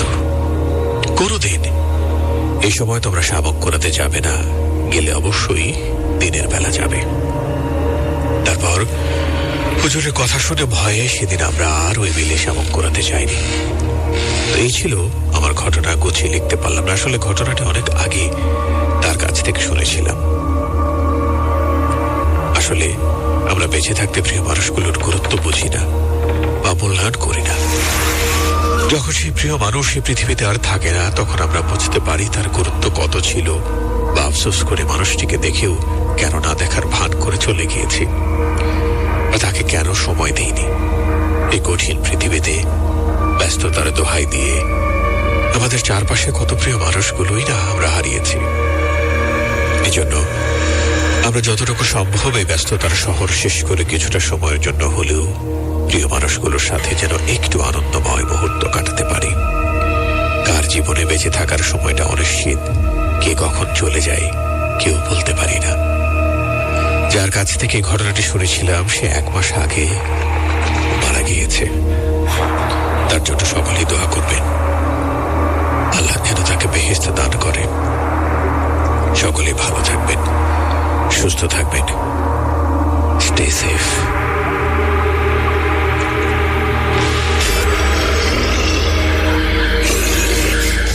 অসংখ্য ধন্যবাদ আপনাকে। এবং শেষের দিকে যে কথাগুলো বলেছেন সত্যিকার অর্থেই আমরা প্রত্যেকটা মানুষ কাউকে যেন না হারানোর আগ পর্যন্ত তাকে মূল্যায়ন করতে চাই না, অথবা যে আছে আমার খুব কাছে তাকে আমরা যেন অবজ্ঞাই করতে চাই, যেটা একেবারেই ঠিক নয়। ওমর ফারুক, অসংখ্য ধন্যবাদ আপনাকে। আরো বেশ কিছু ঘটনা রয়েছে, সেগুলো এক এক করে শেয়ার করতে হবে। তার আগে একটু বলে রাখতে চাই, facebook.com/capitalfm948 এই ঠিকানায় আপনারা সেই ঘটনাটি লিখে পাঠিয়ে দেবেন, যাতে করে সেই ঘটনাটি আমার কাছে এসে পৌঁছে যায় এবং আমি আমার সব বন্ধুদের সাথে সেই ঘটনা শেয়ার করতে পারি। এবং শাহিন মৃধার সেই ঘটনাটা আমি পড়ে শুনিয়েছি। আরো যারা রয়েছেন এই মুহূর্তে মাত্র লিখতে বসেছেন, তাদের জন্য বলবো অনুষ্ঠান চলাকালীন সময়ে ঘটনা লিখে পাঠিয়ে দেবেন। আর যারা 1 সপ্তাহ ধরে লিখে জমিয়ে রেখেছিলেন, তাদের জন্য বলবো ঘটনা লিখে, যেখানে একসাথে যদি আপনি লিখে পাঠাতে না পারেন, বা অনেক সময় দেখা যায় যে ঘটনাটি লিখতে গেলে অনেক বড় হয়ে যায়, তখন পুরো ঘটনা একসাথে আসে না, সেক্ষেত্রে আমাদের ফেসবুকের ইনবক্সেও আপনি চাইলে লিখে পাঠিয়ে দিতে পারেন। তাতে করে পুরো ঘটনা আপনি একসাথে লিখে পাঠাতে পারবেন। অনেক বন্ধু আছেন আমাদের সাথে, প্রিন্স রানা, তার ঘটনাও রয়েছে একটি, সেটিও আমি শেয়ার করব। সেই সাথে আরিয়ান আছেন, আরিয়ানের ঘটনাও আমি শেয়ার করব। এবং এই মুহূর্তে আপনি যদি পরিকল্পনা করে থাকেন আপনি কোনো একটা ঘটনা লিখবেন বা লিখেছেন, সেক্ষেত্রে আপনিও পাঠিয়ে দিতে পারেন। আপনার ঘটনা প্রত্যেকের সাথে শেয়ার করতে চাই। প্রিন্স রানার ঘটনা আমি শেয়ার করবো, এবং অনেকবার তিনি একই ঘটনা লিখে পাঠাচ্ছেন, দরকার নেই, আমি বলেছি অবশ্যই আমি শেয়ার করবো। রিফাত খান রয়েছেন, তার ঘটনাও রয়েছে, তারটাও শেয়ার করতে হবে এক করে। আরো যারা রয়েছেন প্রত্যেককে শুরুতে একটু দেখে নিতে চাই। বন্ধুদের জন্যই আমাদের এই আয়োজন, শনিবারের বিশেষ আয়োজন তাবিজ, যারা পুরো 1 সপ্তাহ ধরে অপেক্ষা করেন এবং অপেক্ষা করে এই মুহূর্তে যারা যুক্ত হয়েছেন অরণ্যর সাথে, প্রত্যেকের জন্যই অনেক অনেক শুভেচ্ছা, শুভকামনা, অনেক অনেক ভালোবাসা। আশা করি ঠিক এভাবেই সঙ্গে থাকবেন। অনেক বন্ধু রয়েছেন, অনেক বন্ধু। প্রিন্স রানার ঘটনা খুব সম্ভবত শেষ হয়নি। আমি চাইবো যে তার পরের পুরো ঘটনাটা যাতে একসাথে তিনি শেষ করে যেতে পাঠান, তা না হলে এই পুরো ঘটনাটা সবসময় অসম্পূর্ণই থেকে যাবে এবং অনেক মানুষ এই ঘটনা সম্পর্কে বিস্তারিত জানতেও পারবেন না। পুরো ঘটনাটি একসাথে লিখে পাঠাবেন, সেটাই বিশ্বাস করব এবং প্রত্যাশা করব আপনার কাছ থেকে। এছাড়াও যারা রয়েছেন তাদের একটু দেখে নিতে চাই। সোহাগ আহমেদ রয়েছেন, সেই সাথে পলাশকে দেখতে পাচ্ছি। ওমর ফারুকের ঘটনা আমি একটু আগে শেয়ার করেছি। সেই সাথে আমাদের ইনবক্সে লিখে পাঠিয়েছেন আরো কয়েকজন আছেন। তাদের মধ্যে যাকে দেখতে পাচ্ছি মোহাম্মদ জমির উদ্দিন আছেন, তিনিও লিখে পাঠিয়েছেন একটি ঘটনা।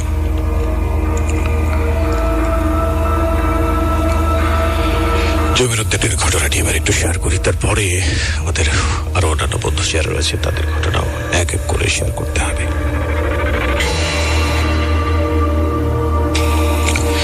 বলছেন আসসালামু আলাইকুম অরণ্য ভাইয়া, তাবিজ প্রোগ্রামটি অনেক ভালো লাগে আমার। ঘটনাটি ময়মনসিংহ নালিতাবাড়ি ৫ গ্রামের ঘটনা। এবার শুরু করা যাক। ঘটনাটি ঘটে আমার নানার সাথে। আমার নানা অনেক সাহসী মানুষ। একবার তিনি বিকেলে দূরে বাজারে যান ছাগল কেনার জন্য। কোনো কারণবশত ওই দিন ছাগল কেনা হলো না। বাজারে তার অনেক আগের বন্ধুর সাথে দেখা হয় এবং তার বন্ধুর সাথে গল্প করতে রাত 10টা বেজে যায়। তিনি বুঝতে পারলেন অনেক দেরি হয়ে গেছে। তিনি বাসার দিকে রওনা দিলেন এবং একটি রাস্তা দিয়ে দ্রুত আসার চেষ্টা করলেন। বাসার সাঁকো ছিল, একটি বটগাছ আছে। নানা জানতেন ওই বটগাছের সামনে ভয়ঙ্কর ঘটনা ঘটে। হঠাৎ একটি সাদা গরু বাছুর তার সামনে দিয়ে হেঁটে যাচ্ছে। এটা দেখে তিনি কিছু মনে করলেন না, কিন্তু সামনে যেতে দেখলেন বিয়ের সাজে একটি মেয়ে রাস্তার পাশে দাঁড়িয়ে আছে। নানা বুঝতে পারলেন তার সাথে কিছু একটা আছে। চুপচাপ সাইড দিয়ে হাঁটা শুরু করলেন এবং মেয়েটি দৌড়ে এসে কুকুরের মতো হয়ে বসে গেল। হঠাৎ করে দেখলেন কুকুরটি যাচ্ছে না, তিনি বলছেন কিন্তু যাচ্ছে না। তারপর একটি লাঠি পেলেন এবং সেই লাঠিতে সজোরে কুকুরটির গায়ে মারলেন। কুকুরটি দৌড়ে সে বট গাছের দিকে যেতে লাগলো এবং বলল, আজ তুই বেঁচে গেলি।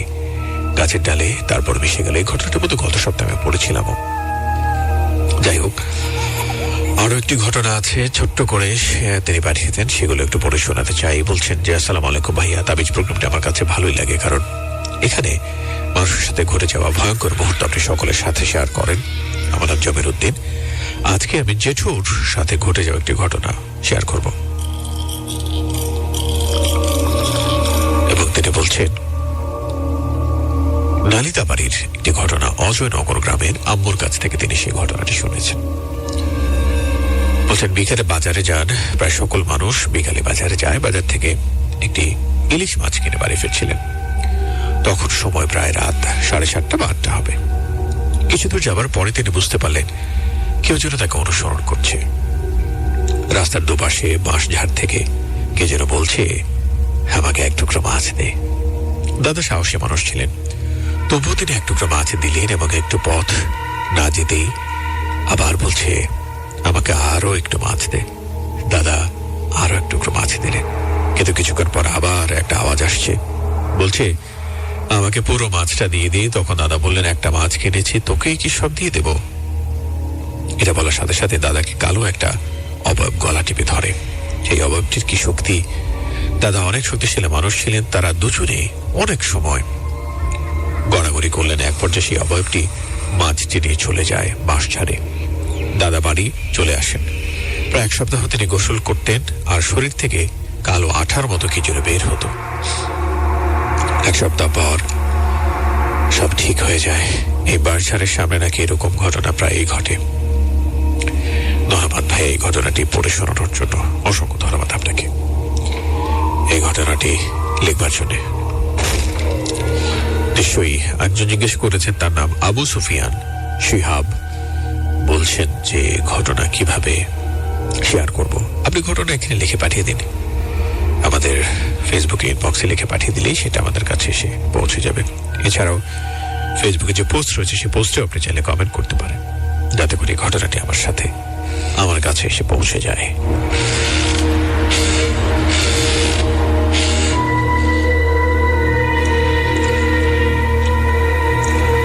আরো কিছু ঘটনা রয়েছে, সেগুলো এক এক করে শেয়ার করতে হবে। যারা আজকের পোস্টটিকে শেয়ার করছেন তাদের প্রত্যেককে অসংখ্য ধন্যবাদ।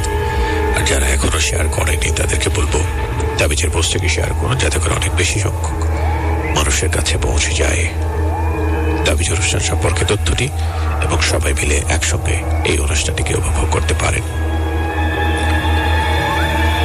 সেই সাথে বাসার আছেন, তিনি অনেক দূর থেকে শুনছেন। আছেন মাসুম বিল্লাহ, আছেন পলাশ আহমেদ, ফারিহা ফেরদৌসি, জুনায়েদ খান, সেই সাথে সাদিয়া আফরিন, বুশরা কবির, রয়েছেন মিম ইসলাম, সেই সাথে নুরজামান, সুমাইয়া আফরিন, আবসরাকে দেখতে পাচ্ছি, সামিয়া, আরো অনেক অনেক বন্ধু, স্বর্ণালী হক আছেন, ইহা, আরো অনেক বন্ধু। সবাইকে অসংখ্য ধন্যবাদ সঙ্গে থাকার জন্য।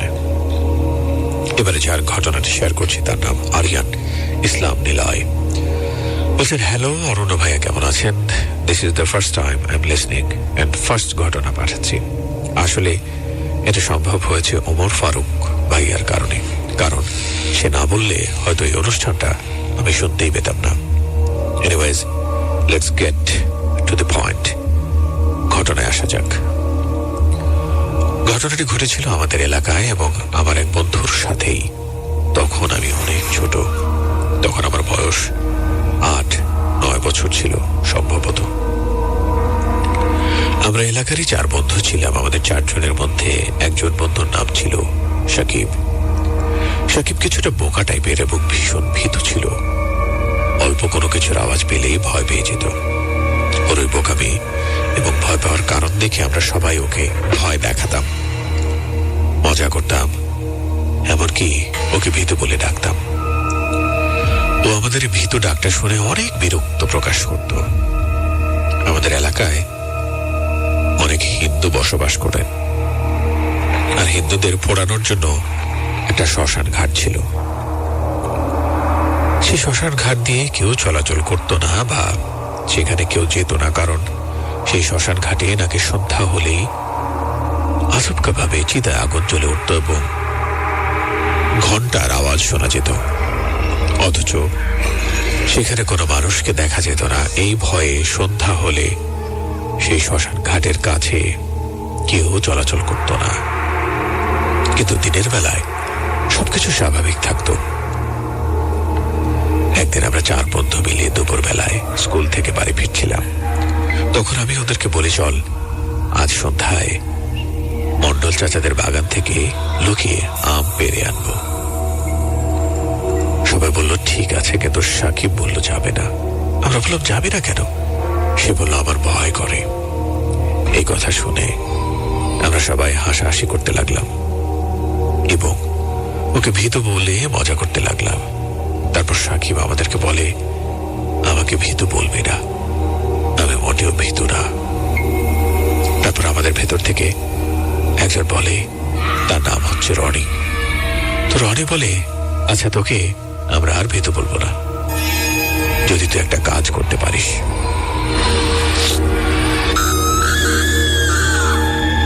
সাকিব বলল, কি কাজ? তারপর রনি বলল, আমরা ওই শ্মশানের 4 জায়গায় 4টা লেবু রেখে আসবো। সেটা যদি তুই সন্ধ্যায় গিয়ে খুঁজে আনতে পারিস তাহলে বুঝবো তুই ভীতু না। সাকিব বলে, আচ্ছা যাব। তারপর আমরা সেই শ্মশানে লেবু রেখে আসি। হঠাৎ ওর বাবা মা রাতে আমাদের বাড়ি এসে সাকিবের কথা জিজ্ঞেস করে, বলে সাকিবের নাকি কোনো খোঁজ পাওয়া যাচ্ছে না। কিন্তু ভয়ে আমি কিছু বলিনি, কারণ বাবা মা যদি আমাদের এই ঘটনার কথা জানে তাহলে আমাকে অনেক মারবে। এই ভয়ে আমি কিছু বলিনি। তারপর সকালে দেখি শ্মশানে অনেক মানুষের ভিড়।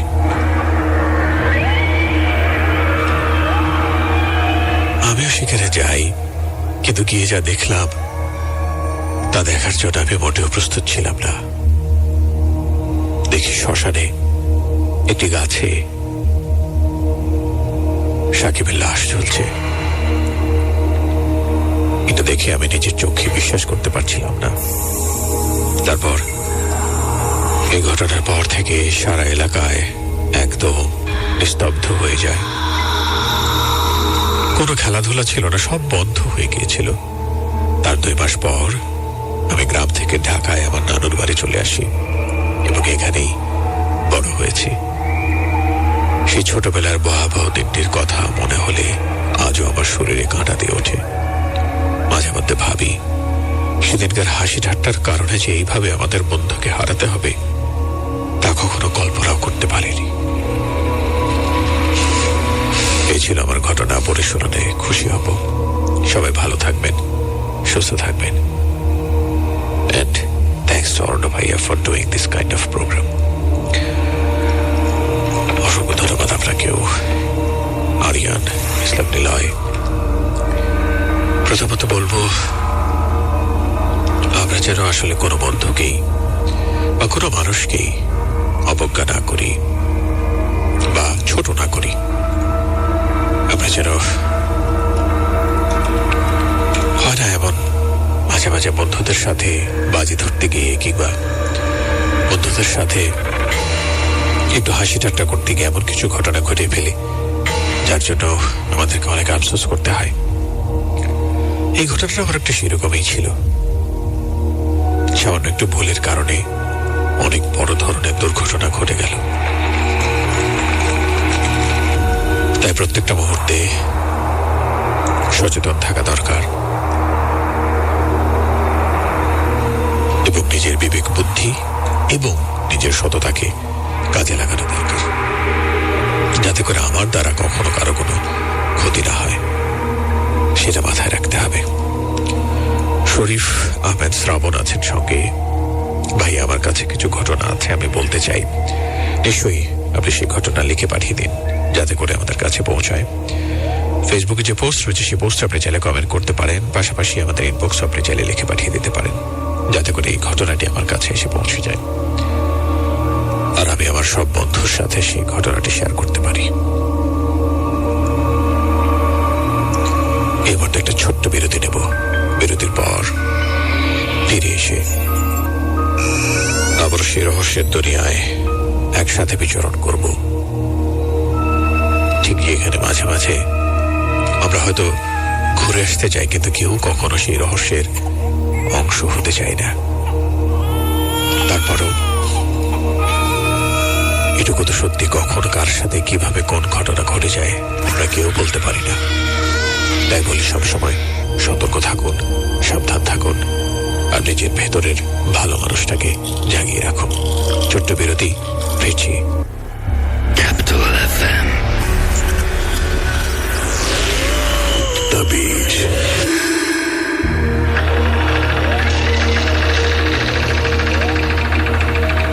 বিরতির পর আবারও স্বাগত জানাচ্ছি শনিবারে বিশেষ আয়োজন তাবিজের সাথে যুক্ত হওয়ার জন্য।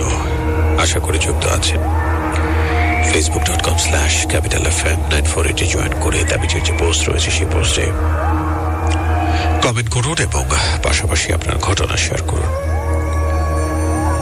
আর পোস্টটিকে অবশ্যই শেয়ার করবেন, যাতে অনেক বেশি মানুষ একসাথে আমরা এই ঘটনাটি শুনতে পাই। এবারে প্রিন্স রানার ঘটনাটি শেয়ার করতে চাই। বলছেন, আমি রানা, বাড়ি নেত্রকোনা। আজ যে ঘটনাটা বলবো এটা আমার এক দূর সম্পর্কের মামাতো ভাইয়ের সাথে ঘটে। ও আমাকে যেভাবে বললো আমি সেভাবে বলছি। 2014 সালের বছরের শেষ দিকে সেদিন সকালে ওর আম্মুর সাথে অনেক রাগারাগি করে কলেজে যায়। ওদের কলেজের কিছুটা কাছে একটি স্থানীয় কবরস্থান ছিল। সেদিন সে আর 3টি বন্ধু সেখানে গিয়েছিল। গোরস্থানের বিপরীত পাশে লাশ কাটার 2টো ঘর ছিল এবং মাঝখানে রেল লাইন ছিল। তখন বেলা 11:45। সেখানে সে যাওয়ার পরে তার মোবাইলে সবকিছু ভিডিও করে সে বাসায় চলে আসে। যখন বাসায় এসে সে ভিডিওটা দেখে, সে ভিডিও আর খুঁজে পায় না। সেদিন রাতেই তার আম্মু তাকে খাওয়ানোর জন্য ডাকে। কেন জানি ওর আম্মুর উপরে সেই মুহূর্তে অনেক বেশি রাগ হয়। এক পর্যায়ে ওর আম্মু যখন আদর করে ডাকে, সে তখন আম্মুর হাতটা শক্ত করে ধরে নিজের গালে অনেকগুলো থাপ্পড় দেয়। তার আম্মু যখন তার সাথে একটা কথা বলল না, আম্মু চলে গেল। তারপর সে তার ছোট বোনের সাথে পড়তে বসে। সে পড়তে পড়তে হঠাৎ করে চেয়ার থেকে পড়ে যায়। তার কাছে মনে হলো কেউ যেন আমাকে ধাক্কা দিয়ে ফেলে দিয়েছে। তারপর তার কি জানি হয়েছিল সেটা তার মনে নেই, কিন্তু সেই সময় তার বোন সেখানে ছিল। সে বলেছে সে তখন নাকি পড়ে গিয়ে অনেক জোরে জোরে চিৎকার করেছে, আর সেই সময় তার হাত পা একটু বেঁকেও গিয়েছিল, তার ভয়েস অনেক মোটা হয়ে গিয়েছিল, নানা ধরনের আজগবি অনেক কথা বলেছে। তারপর সে অজ্ঞান হয়ে যায়। তারপর তার মাথায় পানি দেওয়া হয়। অনেকক্ষণ পরে সে ঠিক হয়। এক সপ্তাহ পর সে কোচিংয়ে যায়। কোচিংয়ে গিয়ে প্রথম ক্লাসে এই পড়া না পারায় তাকে দাঁড় করিয়ে রেখেছিল। দাঁড়িয়ে থাকার সময় আবার সে একটা গরম বাতাস আসে, তাকে গায়ে ধাক্কা দেয়। সে আবার 10-15 সেকেন্ডের মতো অজ্ঞান হয়ে যায়। তারপর সে আবার অনেক জোরে জোরে চিৎকার করে। সে সেই দিন অনুভব করতে পেরেছিল যে ওর শরীরের ভেতর কেউ একজন আছে, আর ওর কাছে মনে হলো যেন সে মাটির নিচে তলিয়ে যাচ্ছে। তাকে 5-6 জন ওর হাত পা ধরে রেখেছিল যেন ও নিজের হাত, চুল, গলা এগুলো যেন না কামড়াতে পারে। কিন্তু তার হাত পা ধরে রাখার কারণে তার পেটের অংশ উপরের দিকে চলে যাচ্ছিল। তখন তার অনেক শক্তি থাকায় তাকে কেউ ধরে রাখতে পারেনি। তারা তার হাতটা ছেড়ে দেওয়ার কারণে তার নিজের হাতে শক্ত করে কামড়াতে থাকে, আর রক্ত বেরিয়ে আসে। আর সে রক্ত দেখে অদ্ভুতভাবে হাসতে থাকে। সেখান থেকে তাকে একটা কবিরাজ বাড়িতে নিয়ে যাওয়া হয়। আর সে কিছুক্ষণ পরে ঠিক হয়ে যায়। আবারও কিছুদিন পরে সে আগের মতোই হয়। মাথার চুল টেনে ছিঁড়ে ফেলে, নিজের হাতে কামড় দেয়, নিজের গলা নিজে চেপে ধরে, এক দৃষ্টিতে অন্যদিকে তাকিয়ে থাকে, শরীরে জ্বালা পোড়া করা এসব হতে থাকে। অনেক কবিরাজ দেখানো হয়েছে, কিন্তু তারা শুধু টাকা নিত, কিন্তু কোনো উন্নতি হতো না।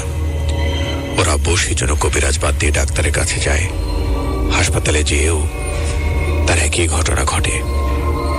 তারপর ইসিজি, এমআরআই সহ অনেক ধরনের টেস্ট করা হয় এবং তাকে 1 মাস 20 দিনের মতো ওর হাত পা বেঁধে রেখে দেওয়া হয়। ওষুধ দেওয়া হয়, তাতেও কোনো লাভ হলো না। তারপর একটা কবিরাজের খবর পাওয়া গেল, তাকে সেখানে নিয়ে যাওয়া হয়। আর সেখানে তাকে 10 দিনের মতো যেতে হয়। তারপর তাকে হাতে একটি আংটি পরিয়ে দেওয়া হয়, আর কয়েকটা তাবিজ দেওয়া হয়। তারপর সে সুস্থ হয়। আর তাবিজ আর আংটি কখনোই খুলতে দেওয়া হয়নি।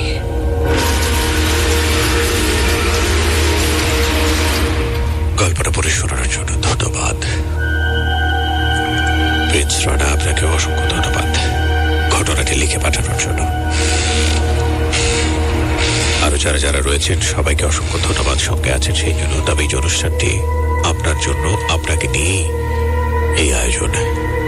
এখানে অংশগ্রহণ করেছেন বা যারা আজকে নতুন অংশগ্রহণ করছেন তাদের প্রত্যেককে বলি, আপনার জীবনের প্রত্যেকটি ঘটনাই আপনার জীবনের জন্য, আপনার জন্য অনেক বেশি গুরুত্বপূর্ণ। এবং এমনও কিছু হয় যে হয়তো আমার সাথে নয়, অন্য কারোর সাথে এমন কোনো ঘটনা ঘটেছে।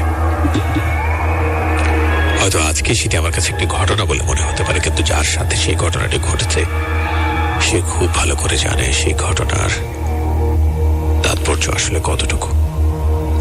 সেই মানুষটাই অনুভব করতে পারে এই ঘটনা তার জীবনটাকে কতটুকু বদলে দিয়েছে বা কতটা পরিবর্তন করে দিয়েছে। অসংখ্য ধন্যবাদ প্রিন্স রানা আপনাকে। এর পরের ঘটনায় যাই। আসিফ আল আকাশ লিখে পাঠিয়েছেন, আসসালামু আলাইকুম অরুণ ভাই, কেমন আছেন? আশা করি ভালোই আছেন। ঘটনায় যাই। আমার ফ্রেন্ড অনেকের সাথে অনেকের কাছ থেকে ঘটনাটি শুনেছি। টাঙ্গাইলের মির্জাপুরের তরফপুর গ্রামে অনিক আর সৌরভ, তারা 2 চাচাতো ভাই। অনেক প্রায় সময় সৌরভদের বাড়িতে থাকতো। একদিন রাতে সৌরভের সাথে অনেকের ঝগড়া হয়। পরে অনেকে রাগ করে সৌরভদের বাড়ি থেকে অনেকদের বাড়ির উদ্দেশ্যে রওনা দেয়। সৌরভদের বাড়িতে থেকে অনেকদের বাড়িতে যেতে প্রায় 10 মিনিটের মতো লাগে। অনেকদের বাড়িতে যেতে একটা মসজিদ পড়ে, সে মসজিদেই মূলত ঘটনাটি। অনেক যখন মসজিদের সামনে আসে তখন সে লক্ষ্য করে একজন হুজুর মসজিদের সামনে তসবিহ পড়ছে। হঠাৎ করে সে অনেককে ডাক দেয় এবং একটা জানাজা পড়াতে হবে, কিন্তু অনেক তখন বুঝে যায় এটা অন্য কিছু, তার কথা মতো না চললে সমস্যা হবে। পরে অনেক সেই হুজুরকে বলে লাশ কোথায়? পরে হুজুর বলে তুমি ওযু করে আসো, মসজিদের ভেতরে লাশ। তখন অনেক মসজিদের ভিতরকে দেখে হাজার হাজার লোক, কিন্তু সে কাউকে চেনে না। অনেক লোকদের সাথে কথা বলতে চায়, কিন্তু কেউ তার কথা শুনে না। পরে জানাজা হয়, মসজিদের পাশের কবরস্থান আছে, ওইখানে অনেককে সেই হুজুর কবরস্থানে নামতে বলে। অনেকেও আর ৩-৪ জন লোক কবরস্থানে নামে, কিন্তু অনেক কাউকে আগে কখনো দেখেনি। সেই হুজুর বলে লাশের কাপড়টা খুলে আবার ভালো করে লাগিয়ে দাও। পরে অনেক যখন লাশের কাপড় খুলে তখন যা দেখলো তার জন্য সে মোটেই প্রস্তুত ছিল না। সে দেখে এটা সেই হুজুরের লাশ।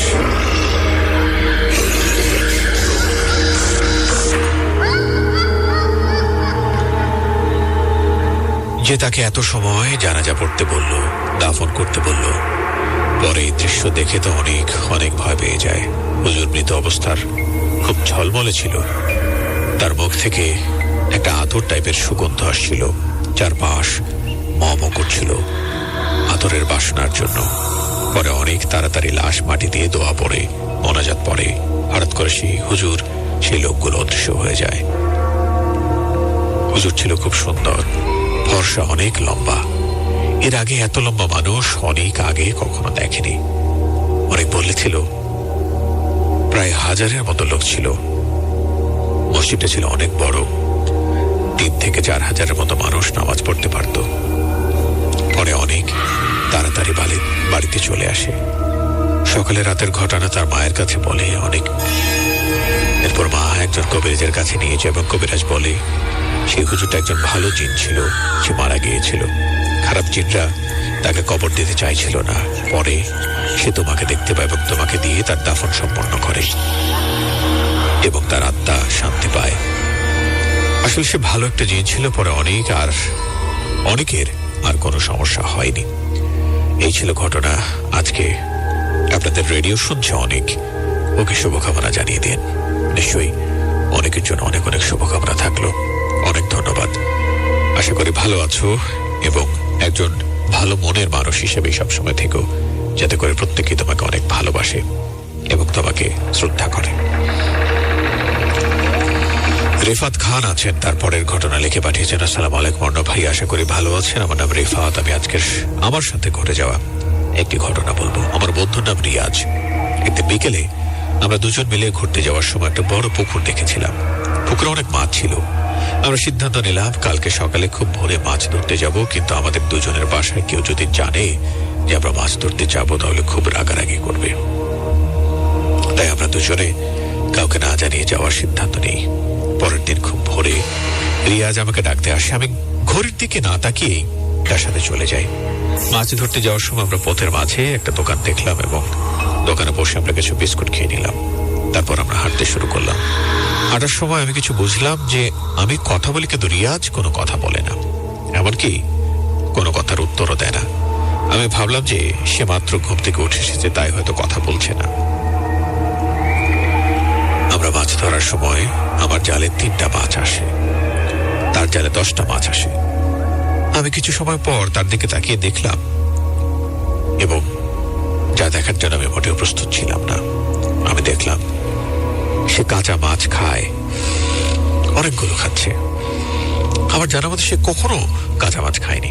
আমি খুব ভয় পেয়ে যাই, তাই আমি তাকে বললাম যে আর মাছ ধরবো না, চলে যাই। সে বলল আরো পরে যাবে। আমি তাকে বললাম যে আমি অন্যদিকে যাই, তুমি এদিকে থাকো। এই কথা বলে আমি অনেক দূরে চলে যাই। তখন পিছে তাকিয়ে দেখলাম যে সে আমার দিকেই আসছে, কিন্তু হঠাৎ দেখলাম যে তার একটা পা নেই। আমার মাথার সাথে সাথে ঘুরে যায়। আমি আয়াতুল কুরসি পড়তে পড়তে দৌড়ে চলে যাই। কিছু দূর যাওয়ার সময় সে বলল তুই এইবারের মতো বেঁচে গেলি। আমি তাড়াতাড়ি করে বাসায় চলে যাই এবং শুয়ে পড়ি। ঠিক কিছু সময় পর রিয়াজ আমাদের বাসায় আসে এবং আমাকে ডাকে, বলে চল মাছ ধরতে যাই। আমি তার কথা শুনে অবাক হয়ে যাই, কিন্তু আমি তাকে কিছুই বলি না। আমি বললাম আজকে যাব না, আমার শরীরটা ভালো নেই। তখন সে চলে যায়, কিন্তু আমার সাথে যে মাছ ধরতে গিয়েছিল, এমনকি একসাথে মাছ খেয়েছিল, সে কি ছিল আমি খুব ভয় পেয়ে যাই। তারপর 2 দিন আমার অনেক জ্বর ছিল।